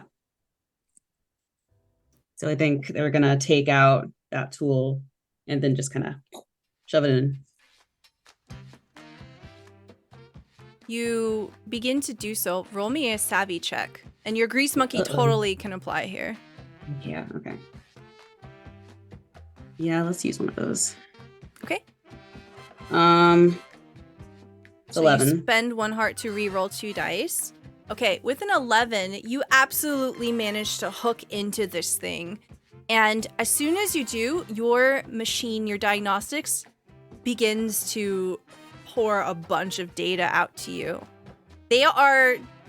You immediately get the sense that there is a singular AI program that is in charge of all of these, and this is not quite the level of sophisticated as the AI program that must be running everything.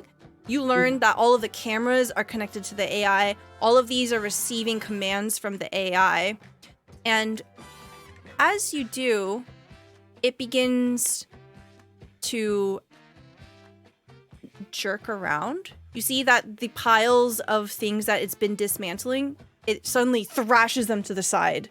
And suddenly it thrashes over towards you. I need you to roll me a savvy check to dodge out of the way. Oh, heck. That's going to be a 4. Okay, it will hit you. You will take 2 damage to your heart here. Ooh. The group of you see Robin successfully plug into this machine, and it suddenly thrashes and smacks Robin. You see Robin go flying, and you see Robin smash up against a wall, taking an injury here. The machine turns towards you, and where it has these beady black eyes, they turn red. It is time for combat. All right. Welcome to combat in Orbital Blues. The way we're going to start this off is by determining initiative. You're going to roll me a D3 plus savvy.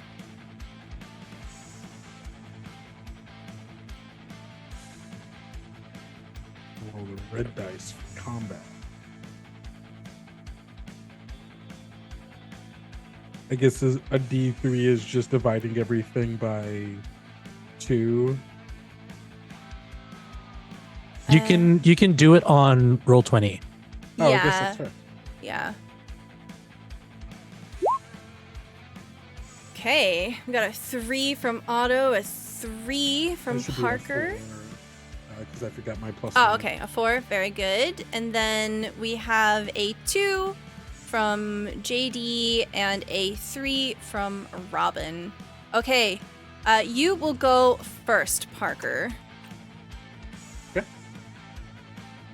So this robot is upset, right? Yes. I guess how far was Robin and this robot away from where the rest of us were? So the way Like- that ranges work in Orbital Blues, there are 4 different kinds of ranges. There's close, which is melee, which is what Robin is in with the robot. There's nearby, which is the size of a room. You are nearby. JD and Otto are also nearby. far is like shooting range, like you would need to shout to communicate to each other, and remote is basically like sniper range. Gotcha. Okay, cool. I imagine Robin probably doesn't want us shooting this robot too much, because if so, it'll be hard to make any kind of diagnostics on it if things get shot up. I don't have a thing that's not a gun. I have this book. How big and thick would you say this book is? It's so thick. There's so much like, information about moths and butterflies and skippers, all kinds of those things. Yeah. Would you say could I use this book to try to like bash off like a back panel, like expose some wiring or something like that? Yeah, you can try for sure. Definitely. You can try. I love the way you said that. Okay. Yeah, sure. So we'll count this as a melee attack at close range. So to attack as an action, we determine the target number. We're going to default to 8 here. So 8 is the target number. This can be modified by equipments and gambits. So if you have any equipments or gambits that can apply to this, be sure to include that. What I need you to do is roll 3d6 and choose 2 of them. So we need to record all 3 numbers here. Record all 3, choose 2. Yeah. And the way this works is basically what you're going to do is you're going to choose 2 to try to hit, and then the last number is the amount of damage that you do. God, that made my choice that I thought was going to be very simple way less simple. Yeah. What is it? Do I know the number that I have to hit, or do I learn that after I make my choice? So the number is 8? Yes, you need to hit 8. I'll say the stat for this attack will be might, because you're trying to hit it as hard as you can. So you choose 2 of those numbers plus your might to try to hit an 8. Well, my muscle is 0, so I have to choose the 6 and the 4 to hit. Okay. To make the 10, but it only does 1 damage. I think that's so applicable here. It makes sense. It does make sense. You smack the book as hard as you can, and there's a sizable dent. It looks like perhaps if you keep going at the panel, you might be able to do something here. That will be your action. Next, we have Otto.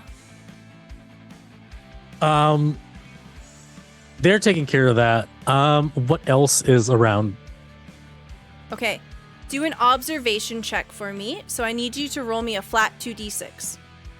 You want to beat an 8.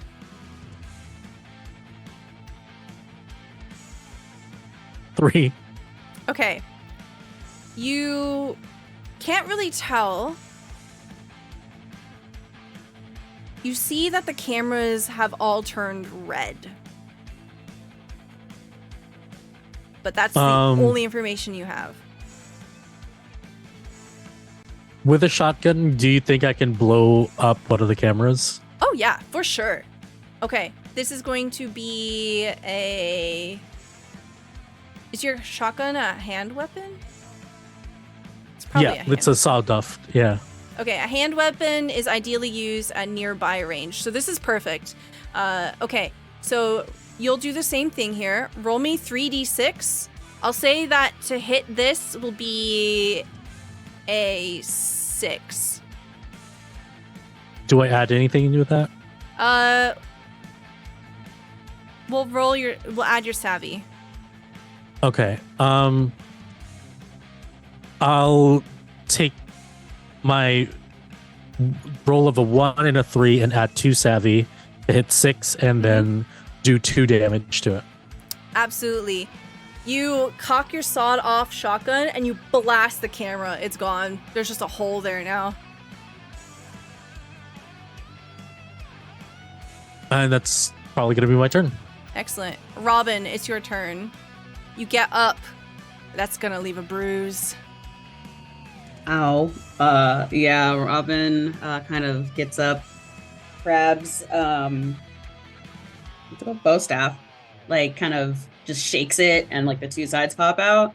And I think they're also going to go for that like back panel. If they can probably get to it on magic. It is a melee, so. Yeah, sounds good. So I need you to roll 3d6. Choose 2 of them to hit. The target is 8. And you want to add your muscle to this. That's oh, I forgot my muscle's not bad. Okay.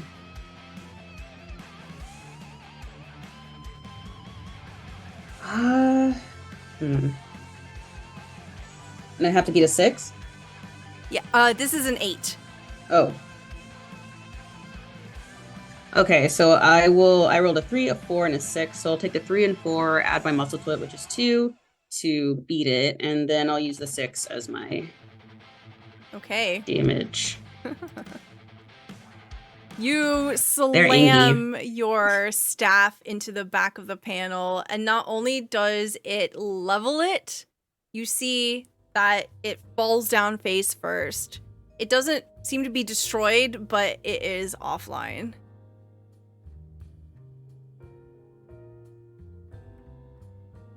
I just imagine, like, in the silence, we hear, like, the mall music in the back. Yeah. That's what hearing that soundtrack reminded me of. It's so funny. JD, you see that the machine falls over. What do you do? What do you look like? What are you thinking?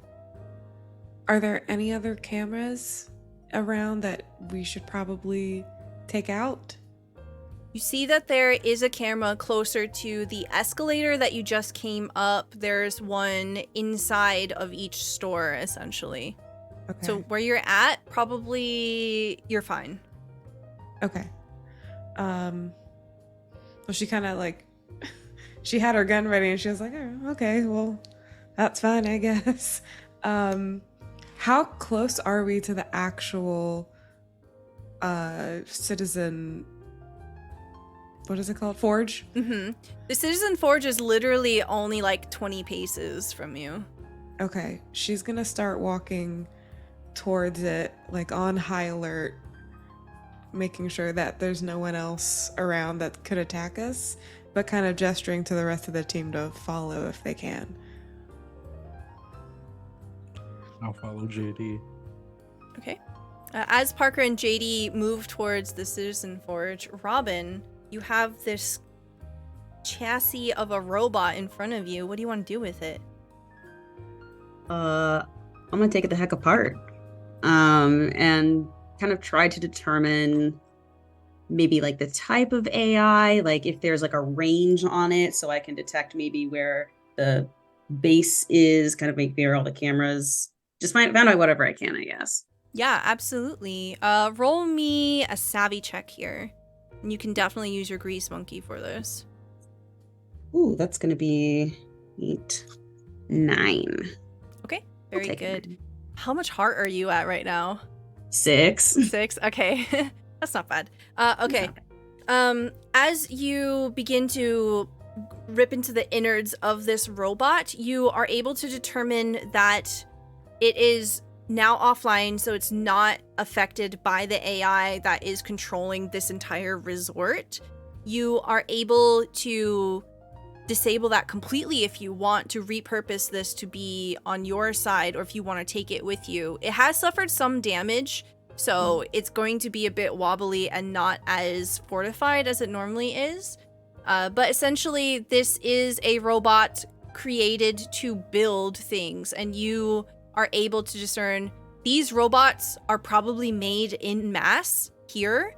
There's probably lots of them. You don't know. You can't even figure out the scope of it, right? But essentially,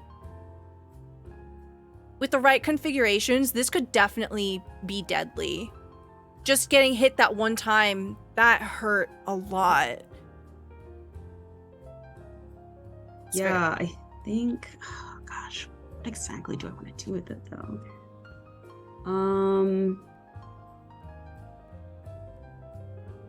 Yeah, I think, yeah, just kind of power it, take out any like kind of indicator of it any connectivity that it could do when powering back on, so it doesn't connect back to the AI. Yep. And maybe like use like a little pad to like make a little, I don't know. I don't know a lot about robotics, but maybe to like find a way to connect to it.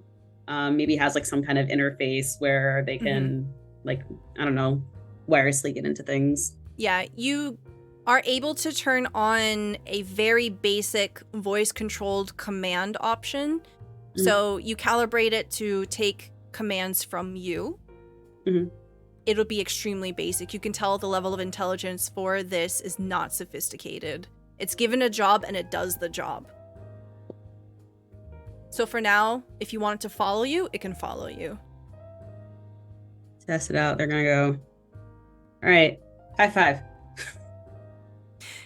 You hear, you see that its little eyes have turned black and it says,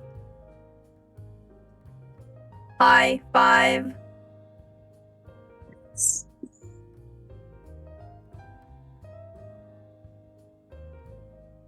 All right, you're with me now. Let's go. Following mode activated. What is Otto doing? I'm wondering, like, should I grab the ship? Make this a quick one? Just in and out, smash and grab?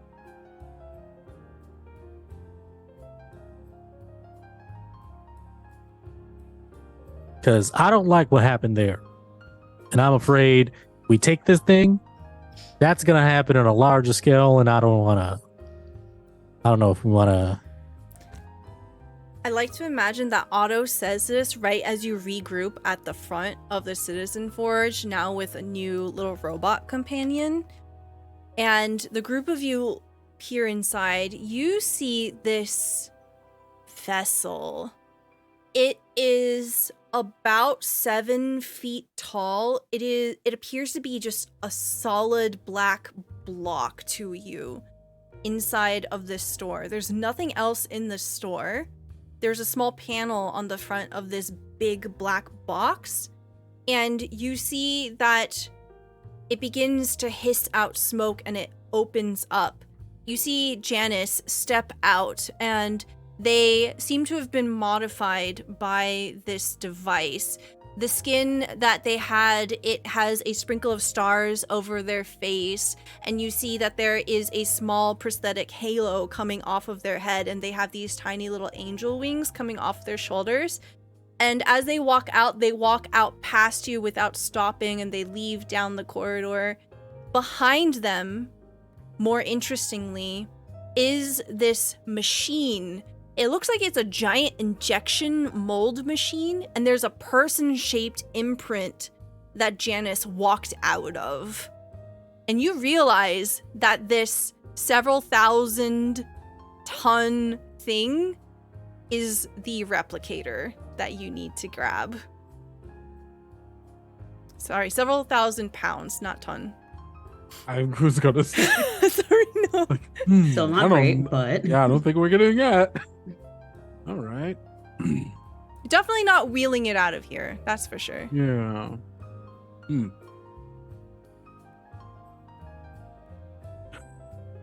Robot uprising? We get them all on our side and they carry it out of here for us? Yeah.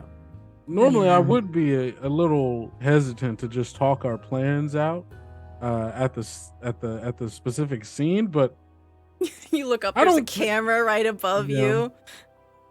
But I'm going to be honest, I don't know if anybody's actually interested in stopping anything from happening here. I don't know if it's anyone. Well, One we being a know it's person. Antonio who's security.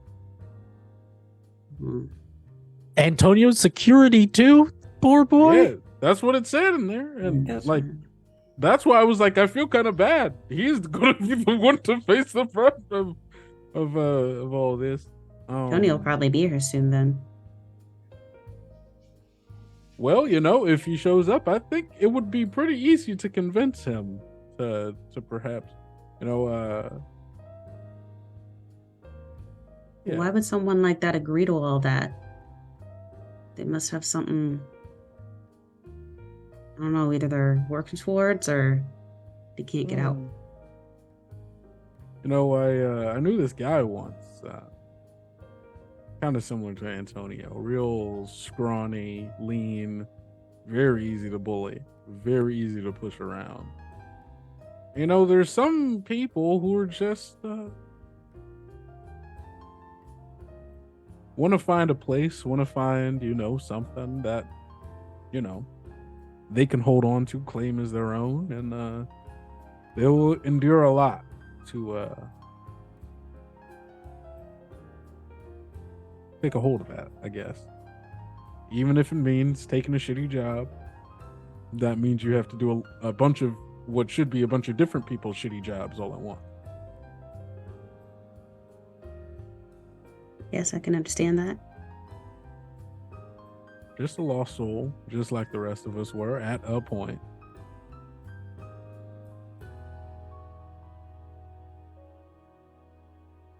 You think we could get the robots to take this thing apart? It was already built, these are construction drones, right? They could just.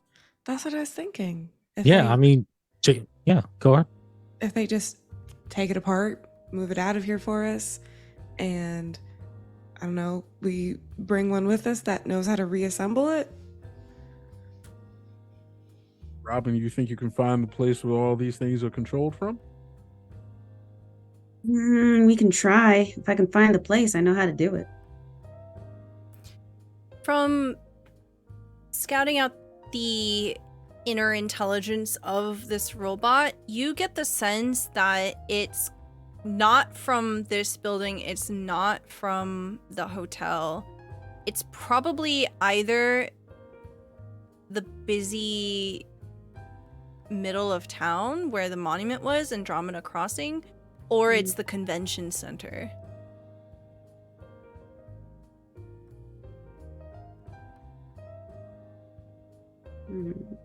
We could split up, doing 2 search. Normally I wouldn't necessarily suggest such a thing, but I don't really think we're in much danger here. For now, I don't know. I think if we act quickly, we could just avoid it altogether. Yeah. I mean, all right. Yeah, let's split up. We'll Otto and I will take convention center. Every Jetty, time. Robin. What? Why? What? Every time? What? I don't know what you're talking about. I think we should have clear and open communication on the ship. If there is an issue that you have with the way that I run the ship, please feel more than free I don't have an issue. to let your concerns be known. You made a sound. There is no I don't mean to issue. bring it up now, but if we don't bring it up now, we're not going to bring it up later. Well, I just think that, we can't really learn to work together better if every single time I'm working with JD. No offense, JD. Little taken. Well, it's not that I don't like working with you. It's, I don't know what it's like to work with anyone else. That's true. Look. How about I take Robin? I'll take Robin to the convention center. All right. And It's Robin who we need to figure out all these robots and things and breaking into whatever code they have. And I'll be their getaway person. Then we'll be right back. And JD, you and I, we can go to the other place. Sorry, I did say convention center because I forgot what the first place was. The Andromeda Crossing. The Andromeda Crossing. Oh yeah, by the center of town. I remember. Okay. All right. Let's go steal some buggies. All right. The party splits up.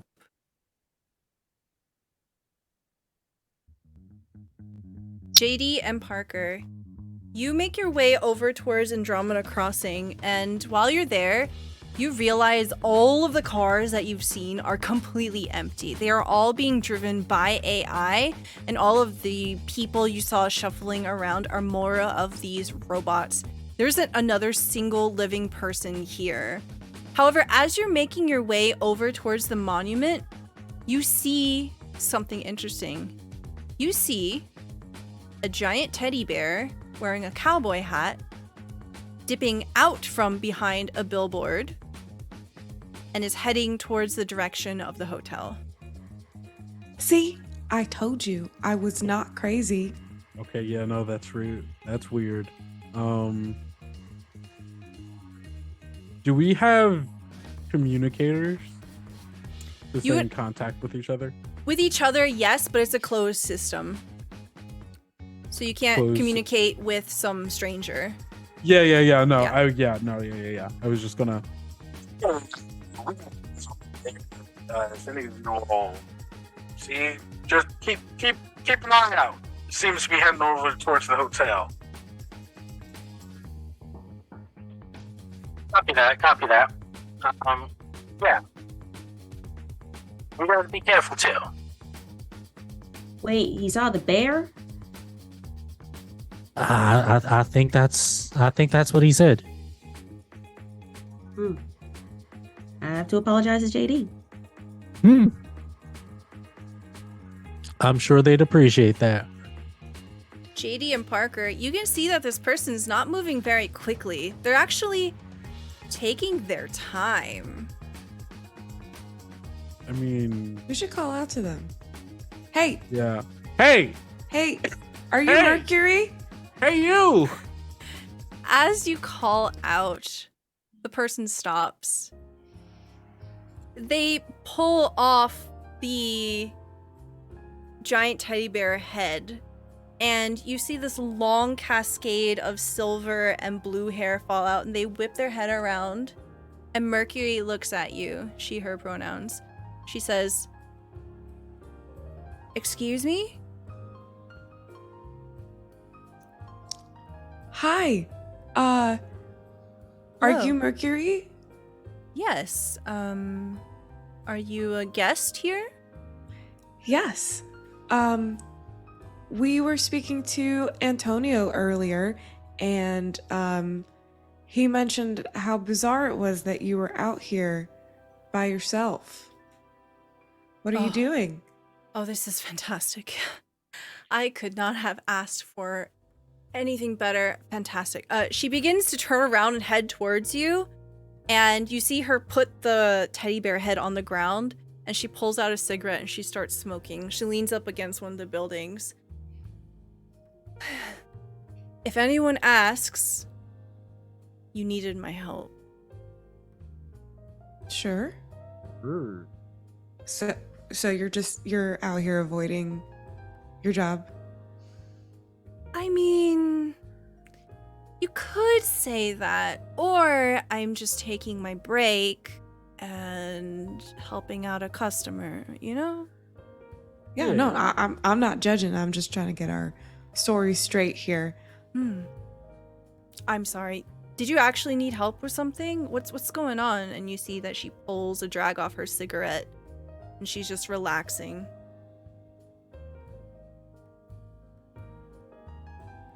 So you and Antonio are the only two people that work here? Yeah, as far as I know. No, wait. There's, just in the last week, that rep came. There's a Metropolis Technology sent Isabella, and Isabella's been reorganizing. Reorganizing? Yeah. Are they Sorry, still no. here? Yeah. Are you, I think so. She keeps to herself. I think her office is in the convention center or something. She doesn't really pop in. I don't really see them very often. Sometimes they come in for dinner. would you say that the reorganizing that Isabella's doing has to do with all these robots and such? She exhales in a way that it seems to age her. You can tell that they are dissatisfied with every aspect of their life here. And they say, "Look, this place has a lot of problems. It's strange. Something's been weird with the AI ever since this place came up 6 months ago, and the AI is kind of doing its own thing. And its whole thing is to like repurpose stuff. And I think it's repurposing some of the people that come here too, if that makes sense. It's really weird. It's really, really, really weird. When you say repurpose people, Yeah.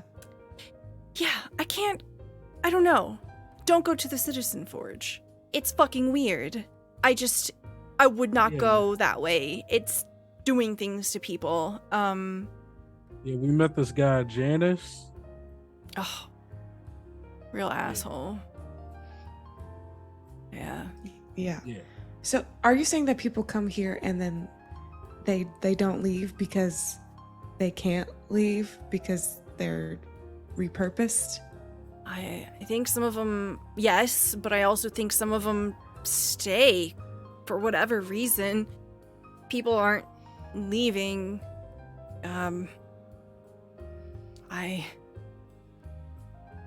Did you come here on a ship? Yeah. Yeah. Holy shit. Holy shit. You need a way off this planet? Yes, please. I will do anything to help you. This place is, she throws her cigarette and she picks up her giant teddy bear hat. This place is really fucking weird. I just want to leave. Okay. Yeah, no. We can get you out of here. Yeah, no, this place is fucking crazy. We need to get you out of here. Okay, great. 1 second. And she turns around and she begins to head behind the billboard again. She says, you can follow me if you want. You can come with me. Okay. Yeah.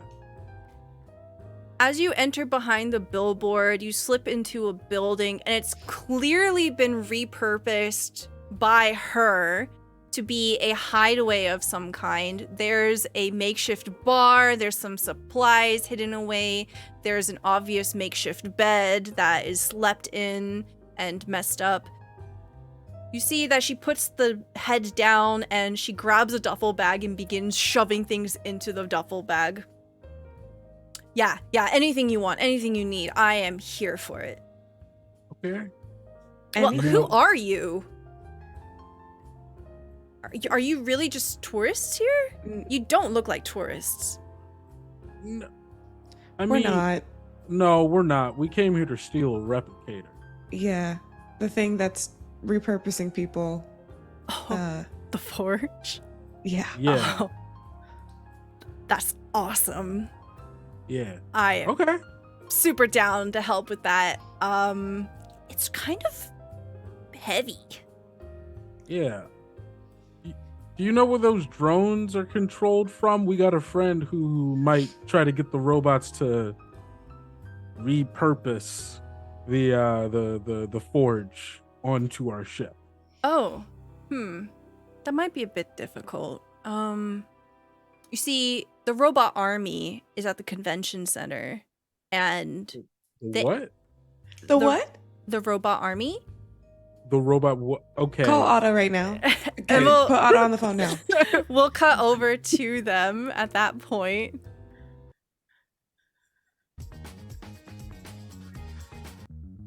Robin Rip. and On our Otto, way. you begin to make your way over towards the convention center.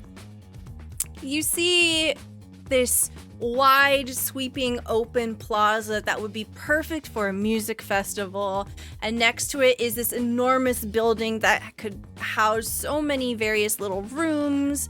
This could be a perfect place for like an anime con or a business meeting, just a perfect building. And you see that there are these silhouettes of people that are drifting in and out in the distance as you begin to make your way towards the Citrine Convention Center. As you push open the double doors, you find that the halls are empty. There's an extremely large lobby, a set of escalators that lead up to the second floor. You see that there is a small booth where food might be set up, but it's currently empty. And you just see, in neat piles, construction materials. I guess they haven't finished this whole place yet. No. Huh. Well, if I was a room controlling a bunch of robots, where would I be? As you look around, you can see that there are a few different halls. There's the Dragon Hall, there's the Ogre Hall, there's the Catgirl Hall. Probably in one of those. And there's cameras in here too? Absolutely. There's one right above you. Is there a way I can kind of like detect the wiring, if that makes sense? Like kind of like follow it? Roll me savvy. Ooh. That's a 12. Okay, yes. You look at the cameras, and while they are wireless, you think about connectivity. You think about the structure, the architecture of this building. You know that signals don't do well going through solid concrete. So it's very likely that the control center is in the smack middle of this building, which happens to line up with the Ogre Hall. They're gonna point down there. I think that's our best bet. All right. Well, let's go. The two of you head in. You can hear your footsteps echoing out into the emptiness of this place. The lighting above you is fluorescent and it's painfully bright as it beams down on you. You can see that there isn't a shred of dust in this area. And as you approach the double doors, you push them open and you hear the mechanical whirs of 50 robots turning their heads to look at you as you look inside of this empty conference room that literally just has rows and rows of robots. And it's then that you hear over the comms,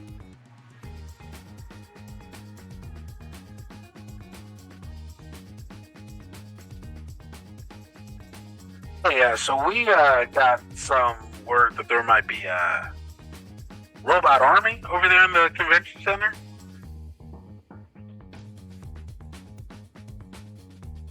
Hello? Yeah. Is the robot army standing right in front of you? I justified you can't see me not. Yeah. Okay. Yeah, I can't see you not. Get the fuck out of there! we are going to enter a chase scene. The two of you turn to book it. When it comes to chasing, I wrote this down. Where did I write it down? All right, in the moving section. Okay, when you're in a chase, both parties will roll a savvy check. If both parties pass or both parties fail, they'll remain in the same range. If one party passes and the other fails, the winning party closes or widens the gap by one range. You're currently in the close range with the robot army. For the sake of simplicity, we'll have one of you be the leader of this chase. So one of you will roll. My savvy is only 1. Oh, my savvy's 2, so I'll take it. Okay. Go over comms. Let's roll 2, right? Yeah, you're still on radio comms, by the way. So you roll your savvy check, so 2d6 plus your savvy.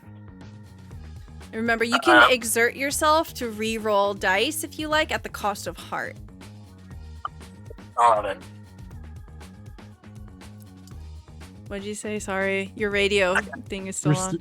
You still have the radio on. Oops. I got an 11. An 11. All right, here we go. Let's see what they get. They rolled a 6. So the two of you begin to book it, and you manage to widen the gap as this robot army slowly whirs to life. What does it look like? What are you doing? What gives you this advantage?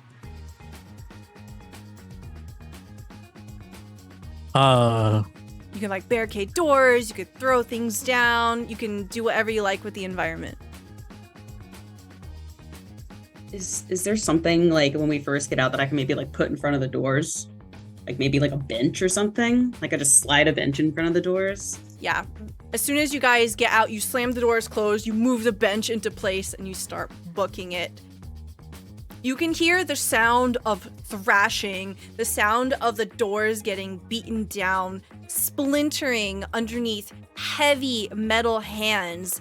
And you hear the sound of the bench flying across the convention center and hitting the wall as they continue to chase you. I need another roll here. You need to beat a 9. Okay, I'm gonna spend a heart. Okay. You're gonna exert. You get to reroll 1 die per heart. That's a 9. Okay. As you both, as you continue to run, you see that they are maintaining pace behind you. You still have a little bit of an advantage, but they are right on your heels. You can see a wave, as you look over your shoulder, a wave of robotic bodies just slam into the wall, moving like water as they crawl after you. You can see some of these architect robots have too many arms, too many hands. You can see some of them have little saws that extend from their backs and begin to careen up into the air. What direction are y'all headed? You are trying to leave the Citrine Convention Center, but where are you going? I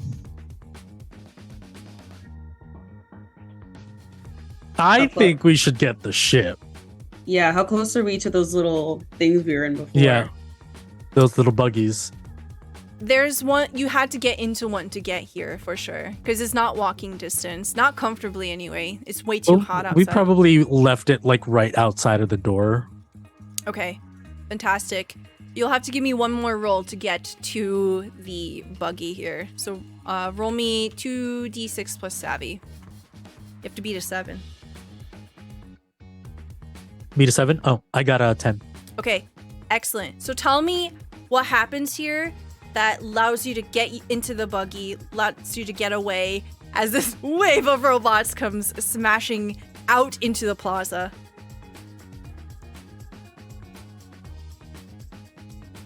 Oh, you're muted. Sorry, no, I was just saying to myself, oh, I didn't bring my explosives. I feel like once we get out, does the convention center have shutters? Yes. Like at the entrance? Once we get out, I'm gonna shoot the mechanism to release it. Okay. It's not gonna stop them fully, but it's gonna slow them down and then run into the buggy. Yeah. The two of you hear a massive bang as your shotgun slams into the mechanism. You see it shutter down, slicing some of these robots in half, and you can see the hands of other ones beginning to push it up, trying to break this barrier and pull it up so they can continue after you. But the two of you manage to slide into the buggy. Robin, you slam the door closed. Where do you want to go now? We're gonna get the ship. I think it's safe that we get the ship and we get your explosives. Yeah. Okay. The two of you begin to careen away. Mercury finishes packing her duffel bag. Your friends okay? They've been in worse situations before. Yeah, they'll be fine. Yeah, Otto will. Robin will. They'll be good. They'll be good. Yeah. Yeah. If I know Otto, Otto's first inclination is going to be to go back to the ship where he feels sick. So we should probably get you. We can all regroup back at the ship and figure out what we're going to do about the robot army. Yeah. And you see that she's pulling off the bear suit and pulling on a jumper. She's dressed more like a civilian now. And she's like, yeah, I'm ready to give him my 0 weeks notice. Let's get the fuck out of here. Yeah. You have a car, right? Yeah, we got one of those. Okay, great. I don't know, Captain. I'm thinking this might have to be a ixnay on the thing. I don't. But 10K. 10K. How are we gonna do that? How are we gonna do it and fight a robot army? And what if Otto and Robin are hurt? We don't know yet. Oh, they're fine. They're fine. Otto wouldn't let anything happen to the kid, all right? And Otto knows I'd be pissed as hell if he came back and he was hurt. All right? Now, we could always just blow up the robots. That's always an option. Robin's got explosive. Yeah, we do have the mining laser. You know, we just get them all in one room and bam, blow them all up. We'll make it a little hard to get them to put the. I mean, once they're destroyed, nothing's stopping them. So, like, we could, you know, but then how do rebuild them and how do we then put the device onto the ship if we don't have the robots? Well, Robin can rebuild them, and then we can figure that out after we blow them up. Or maybe we should figure it out before. We should ask Robin if Robin thinks that they can put it back together. Let's. Wait, you have a mining laser? Yeah. Okay, cool. All right. They hop into the car.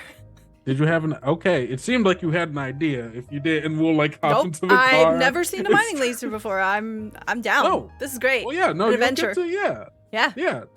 Are you? I guess, and like as we're driving, do you have like a family we need to get you to, or like? Nope, I'm good. No. Yeah, just drop me off at a space station. Just drop you off somewhere. All right, good. You gonna be? You okay? All right. Yep. We should probably try to get Antonio too. Maybe on the. I don't know if he would ever leave. I feel bad not giving him the option.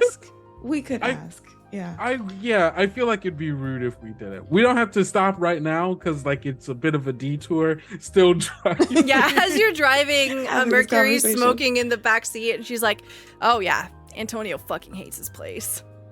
Okay, see, we should get Antonio. I feel bad for him. Let's do that. How did you work it out in the schedule that you only had one job and Antonio had all the other jobs?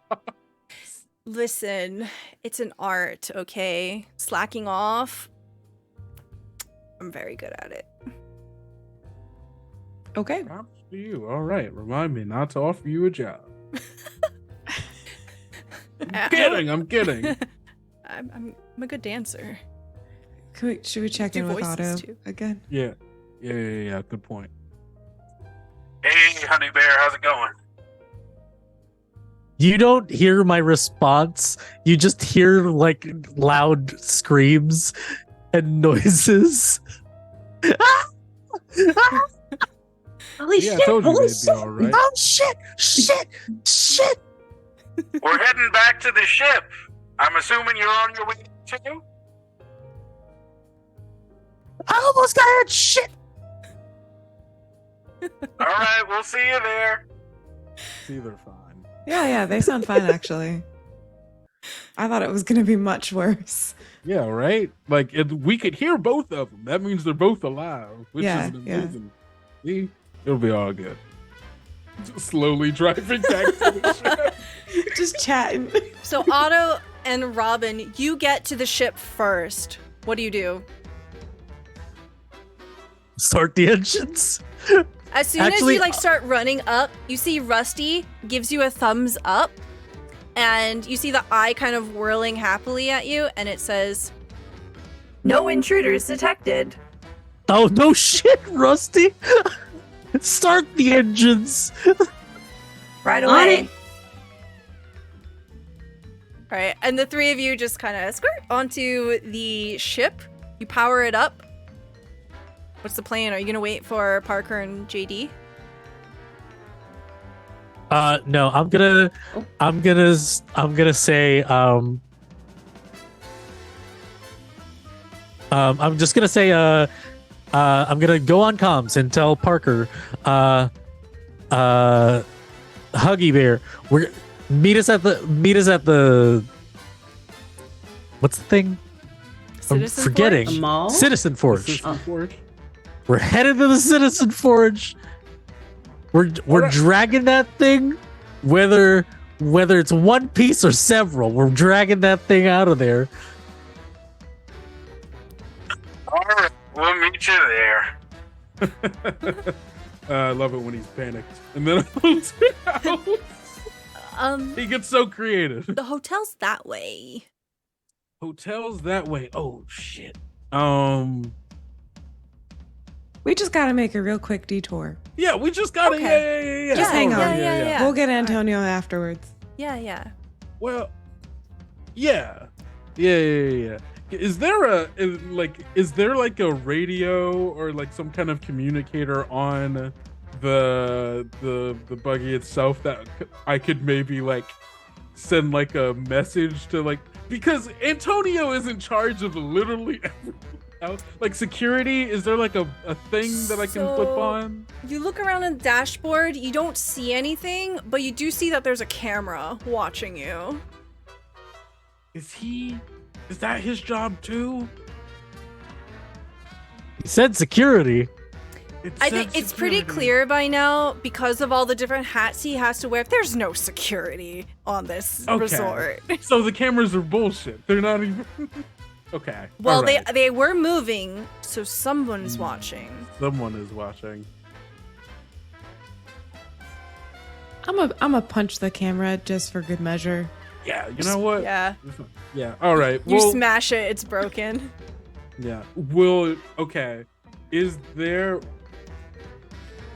it a situation where it is faster to get to the Citizen Forge than it would, like, is it not like on the way, a stop at the hotel? So the hotel is like the direct opposite of the All right. the port, Uh-huh. and then like it's like a circle, right? And then everything else is kind of in the middle. So you are currently at the monument, so it'd be very easy for you to go to the mall, the convention center. That's all like in that area. We're kind of like at the, okay. Yeah. So let's you would just be stop going by the out of your mall way and to go to the hotel. Yeah. Okay, so yeah, we'll pick him up on the way out.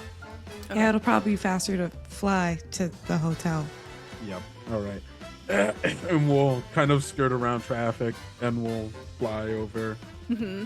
All right.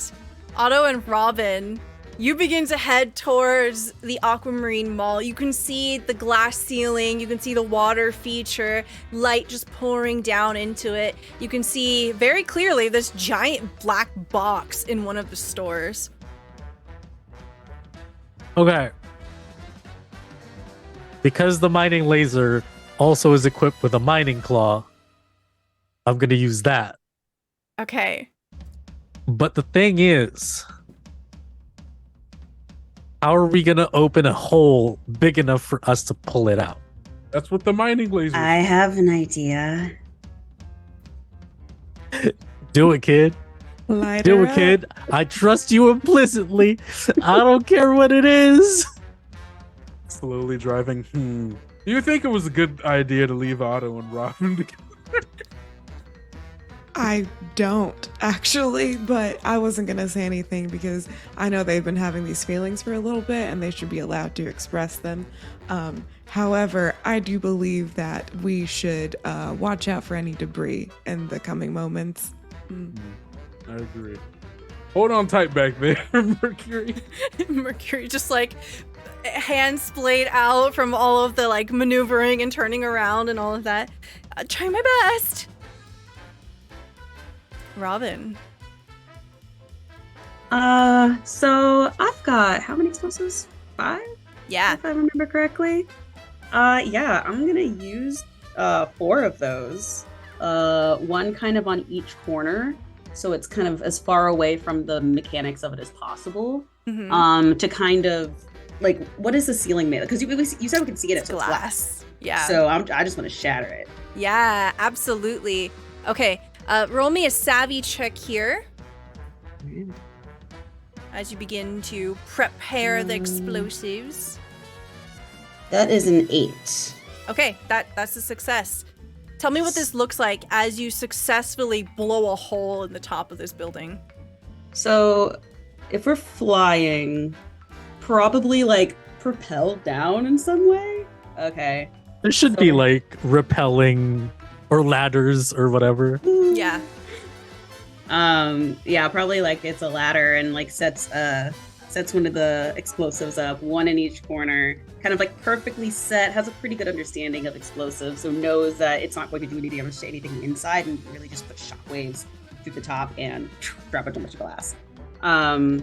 So yeah, when they have all of them set, they're gonna go on comms and say, all right, Otto, they're set, coming up. As you're coming up, I'm just gonna say like, all right, I need you to take the wheel real quick. I'm gonna hop on. No. It'll be fine. I'm gonna hop on the albatross. I'm gonna try and help secure it to the claw, so it's quicker. So kind of like feed it through the claw using the albatross. All right. Okay. Well, what do I do? It'll be fine. You just hold the stick. Hold the stick like still. You'll be fine. Oh, okay. Look, sweet summer child, you're gonna be fine. You're gonna be great. You're gonna do great. You're smart enough. You'll be fine. Okay. It's at that time that you blow the charges.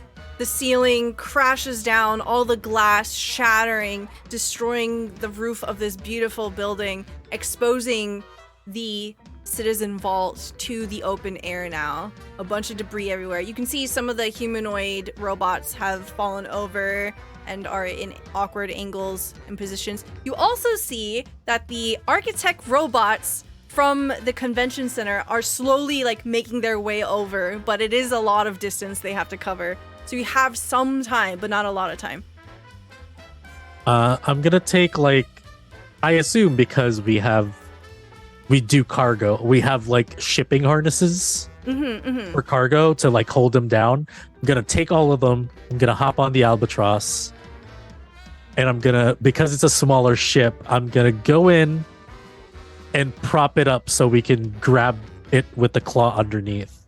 Yeah, absolutely. You can do this. I believe your ace pilot can come into play here. Yep. Okay. Yes. So typically you would have to do a mobility check with the albatross here, but with your ace pilot gambit, you can use your savvy instead. So go ahead and make me a savvy check. Okay, I'm gonna spend a heart. Okay. Just to be sure. So a heart will allow you to do 2 rerolls with your Okay. ace pilot if you want. All right. 13. Yeah, absolutely. Tell me how you successfully do this. So I land the albatross from the hole. I strap like the harnesses to the bottom of the albatross onto this like big apparatus. Hop back in, and I pilot and lift up one side, and I'll just tell Robin, just scoop it up. Just scoop it up with the claw. Scoop. You got this. Scoop it up. Yep, just scoop it up. I set it up for you. It's just like a button? spoon. Yeah. That it's near the thing. It's near the thing where you thing. There's so many things. So it's near the right thing. Okay. It's the red lever. Red lever. Okay. Oh god. You're muted. You're Stella. muted, Stella. Thanks. Robin, roll me a savvy check with upper hand because Otto is helping. So it's 3d6, choose the 2 highest, and then add your savvy. That is going to be 12. Okay. Tell me what this looks like. You hit the right button. So Robin does not like being in cockpit, so in a very uncomfortable position. Kind of like looks around, but like a hand moves as Otto talks, finds a red lever, grabs it, and just like pulls. And then, And hopefully, Otto, what does this look like? As soon as they scoop it up, I just guide it so it doesn't fall as we kind of like lift it out. And I'm gonna fly back on the albatross, run back to the cockpit, and secure the claw. Excellent. You did great. You did great, kid. Sweating. Tears. Meanwhile, Parker and JD, you're driving up to the mall. You hear an explosion. You see glass fly everywhere. You see this claw coming out of the sky. You see the albatross. There he is. All Looks right. like they got it. Yeah, it looks like they got. Do we see this robot army? That's. Yes. You see the robot army coming up. They are much more of a threat to the group of you. As they're coming up, you do notice that a few of them have merged together and they're acting as the legs to this smaller, sturdier robot on top. And you can see that it is wearing a shrapnel crown. And every time that there has a single eye and it flashes red, and every time it flashes red, there's a moment before red flashes behind all of the other robots. Oh, I'm gonna shoot that. Yeah, I'll roll down the window for you, and I'm gonna. Can I? I don't even say nothing. JD just gets real quiet and she takes her little pistol out.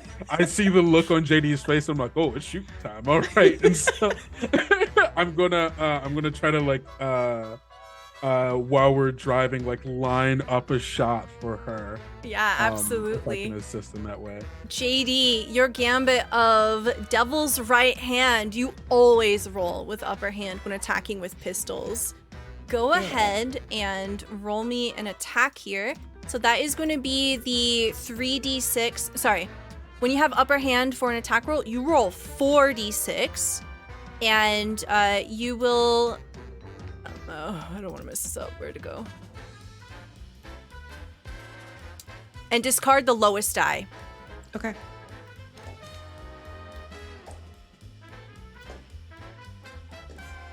Nice. Okay. So that was 4, 5, 6, 1. Okay, so you drop the 1, and then you can use any combination of those 3 numbers. You have to be an 8. And then the die that you don't use is the damage. So you can add 2 of those numbers and add your savvy. Okay. So I'm gonna add 4 and 5 together. Yeah. It'll be 9. And then 6 damage. Savvy would make it 10. Mm-hmm. So that's a and then hit. 6 damage. Yeah. Tell me what this looks like. Describe it cinematically as you take out the AI overlord. Okay. So Parker is driving, rolls down the window for me. What's her name? Mercury's in the backseat, like as we kind of spin around so that now I am facing the robot thing with the halo or whatever it was. And I line up my shot, I take a deep breath, and the world goes quiet for a second. Oh. And then I close my eyes and I pull the trigger as instinct just takes over and hit it exactly where it needs to go.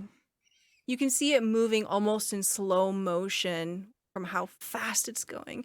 It smashes into the red eye. You see ruby glass explode in all directions. It begins to fall back. You see all of the robots slowly begin to slump, the eyes growing dark.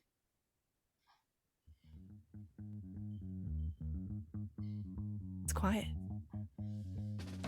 Nice shot, Valentine. Thanks. Let's get on the ship. All right, and we'll head on. I guess like up the stair, like trying to find a way to drive. This feels very Lupin at the moment, where we're like driving upstairs and like around this building. Excellent. You push the hover to the max on this vehicle to reunite with your companions. We will cut forward a little bit as the group of you begin to make your way out of Atmo and towards space. Yep. We gotta be clear. We took Antonio. Make us pit stop. Antonio. I'm making a pit stop to pick up Antonio. Excellent. As the group of you are beginning to fly away from the Double Star Resort, you have Antonio looking extremely nervous sitting in your mess hall. You have Mercury just slumped over taking a nap. Thank you so much. I didn't know that this was going to be my day when I woke up. I would have packed a bigger bag. Hey, no worries. There'll be plenty of other places to get some more things for you. Yeah. Thank you. Is this coffee? Yeah, it's coffee. You can see his hands are shaking as he just begins to slurp coffee. I'll make a fresh pot for you. You got a family we should be taking you to or anything like that? No, I'm okay. Just drop me off at the nearest space station. How'd you like a job? I notice you're good at multitasking. Oh. See him straighten his collar. No, he wouldn't have stolen. He would have left the doublet. Oh no! Hey, come on, it's your last day at work. Take something. What are they gonna do? Fire you? If that's what you said. Yeah, no, he took a pen. That's it. Yeah, let's go. He readies his pen. He's like, tell me more. And then we will cut to Otto, and you are on comms with Anna. So, everything go all right? No. Oh. What do you mean? I mean, well, we got the thing. But nothing was okay about that place. Nothing was simple like you said. Well, you got the payload. That's all that matters. You're gonna get a nice, juicy check. You just had some relaxation time at a resort. It's all good. Good business. I don't know if 10,000 is enough. I think we're gonna shop this around and see if we can get more. Oh, you wouldn't do that to me, Otto. We've been friends for a while now. I've been hooking you up with all the good deals. Let me tell you what. What if I give you a bit more of my cut, and I'll increase it to 12,000? Now throw in a new paint job for the Belafonte for you. All right. Actually, you know what? I'll take that, but I'm not going to meet you. I'm going to send one of our people to meet you on this trade, and you can give them the creds. I'm going to send you Robin, all right? All right. Sounds all right to me. Bye. You're gonna send me? Yeah. Isn't that what you wanted? But I can do this. Robin, this is your chance. Chance for what? Remember before the stream when I was like, I need to download some romantic music? Unfortunately, I didn't have time to do that, but this is as good as it's gonna be. Robin, you meet with Anna. You see Anna has short brown hair. It's pulled into two little fun buns here. She has a spray of freckles across her face, a bit of grease on her cheek. You see that she's wearing denim overalls. It's kind of hanging off of one shoulder. She's got a t-shirt that's been cut up. And as you come up, she waves you over. She has real food on the table. She has actual meat, actual fruit, actual vegetables, and says, I hope you didn't have any trouble finding this place. Please have a seat. Yeah. I definitely will. Do you like wine? Oh, I like wine. Wine's good. She stands up, she steps over beside you, and she begins to pour the wine for you. She gives it a small twirl. Thank you. Make sure to enjoy the fragrance. Savor it before you drink. I will. Thank you. You're welcome. She walks around, sits down again. We got your we have the replicator. This is really good, actually. I'm glad you like it. It was not as easy of a job as we had been expecting. You made it sound a lot easier than it was.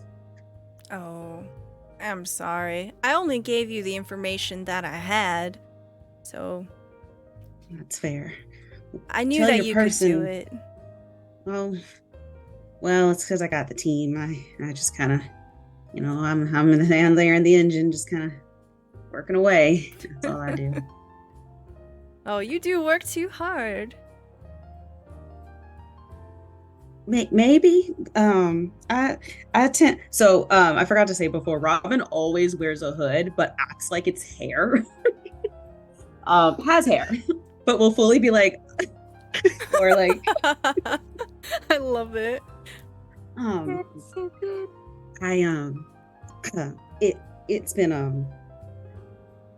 It's been real nice working with you, and thank you so much for sweetening the pot for us. They wanted me to make sure I said that, and for some reason, they also made me wear this shirt, and it's a bit strange. It's all buttoned up and a little floofy for my taste, but I see I didn't have to dress up, so I apologize for looking out of place.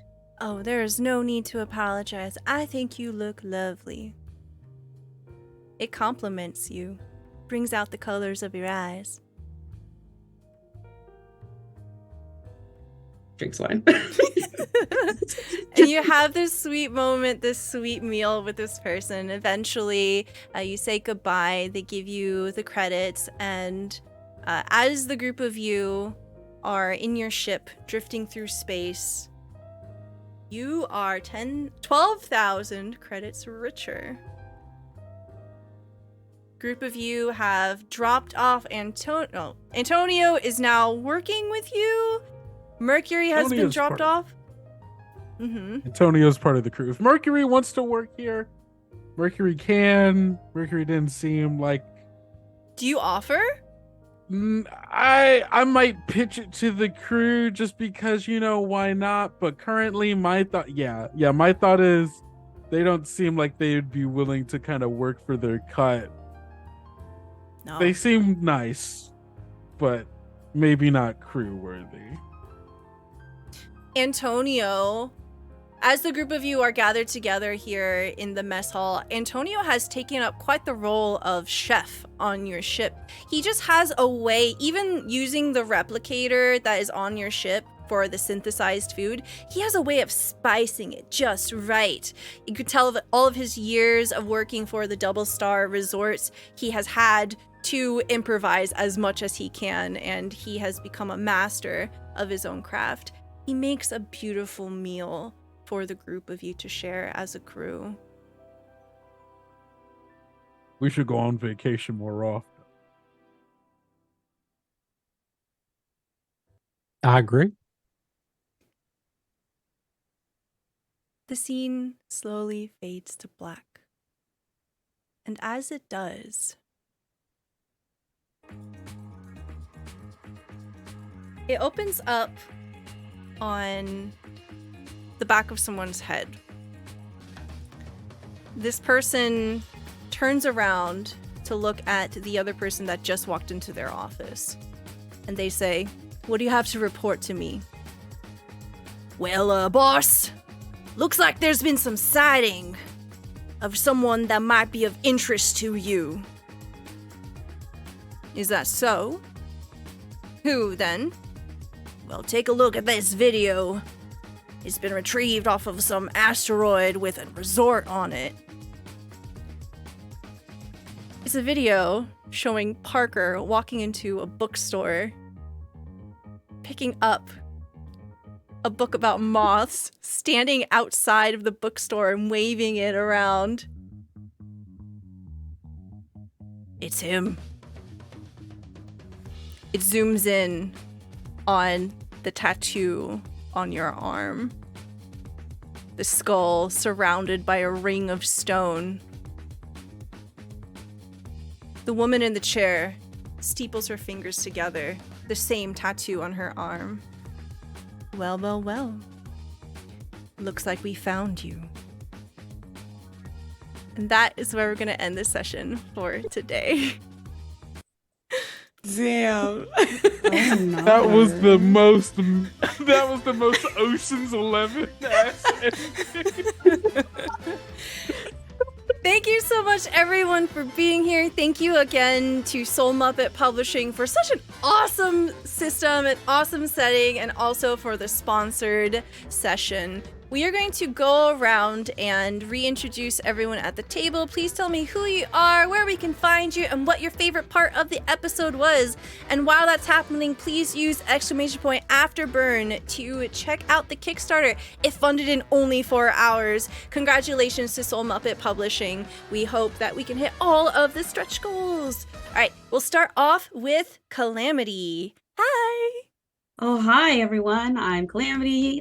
You can find me as Hey Calamity with 3 Ys on all the things. Narrative designer, writer, tabletop person that goes and does things like this. I had so much fun today. I am a sucker for this aesthetic, so getting to kind of vibe in it with all these lovely people was absolutely amazing. Favorite part? Oh gosh, man, which one? Like, there were so many favorite parts. I just really like that we got Antonio. I think that was my favorite part, is we were all so gung-ho to get Antonio on the ship. We're like, we gotta get this guy out of here. And I really appreciate that. It really just showed like the heart of the crew. Like, we might be criminals, but we're not gonna let someone suffer in an underpaid job. So. Excellent. Thank you very much. Chris. Hey, I'm Chris, or Christiana. I use she, her pronouns, and you can find me everywhere at Carpe Christi. I do actual plays, I do voice acting, I am a TTRPG writer for Paizo, and other, freelance opportunities that come along, I'll take them. This was so much fun. I think my favorite moment had to be the whole maneuver of like putting the bombs on the glass and then getting the device onto the ship. It felt so like Mission Impossible, but way better. So I thought that was really fun. Yes, that was absolutely super Cowboy Bebop. Literally Yeah. on theme. Great job, everyone. Thank you so much. We'll pop on over to Kendo. Hey, my name is Kendrick, or Kendo, whichever you prefer. Like I said, you can find me everywhere on the internet that matters at Kendo Makes Films, or my actual play podcast, Tales Yet Told, at Tales Yet Told. I'm finally getting around to posting the final episodes of the season, so that will be done sooner rather than later. You can also find me every Saturday at 2 p.m. Central Time over at twitch.tv/nameless domain. For Prayers in the Static. We are 3 episodes in now for our series. We're playing Stars Without Number. Very similar kind of vibe to this. If you like space people really needing money and needing to live life in capitalism, that's where you'll find us. So yeah, thank you all for watching. This was so much fun. What was your favorite part? Oh, my favorite part. Yes. I mean, honestly, every NPC you did was so funny, Stella.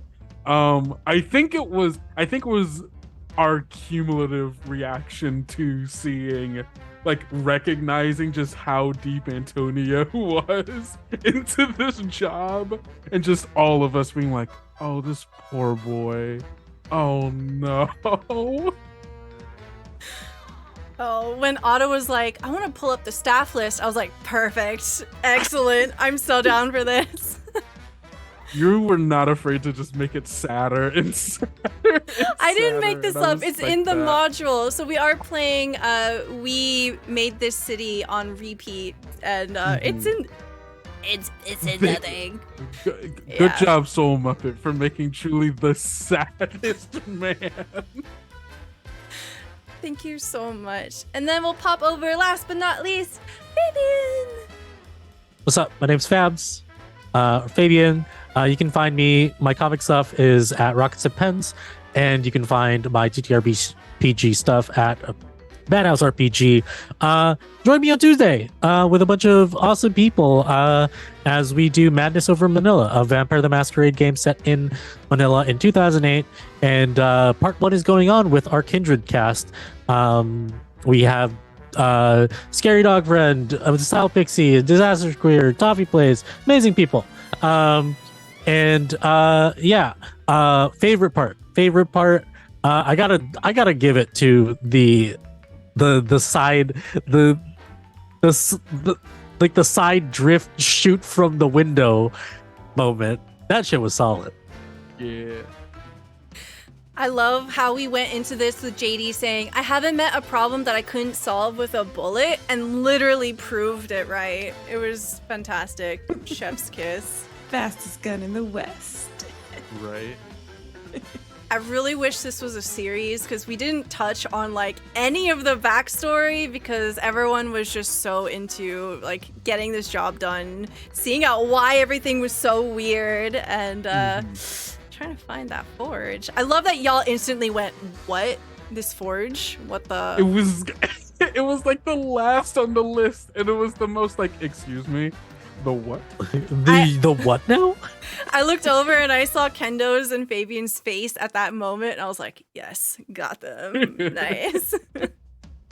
Well, thank you so much, everyone. I'm Stella Luna here on Twitch, Stella Luna TV on all other social media. I'm a TTRPG producer and performer. If you like this, we do most of this over at my channel. And I just want to say thank you again to my lovely, lovely cast members. This was such an awesome session, and I'm so glad that I got to share this story with you. And thank you again to SoulMuppet Publishing. That's going to be it for us. Please have a wonderful rest of your day, and we'll see you later. Bye!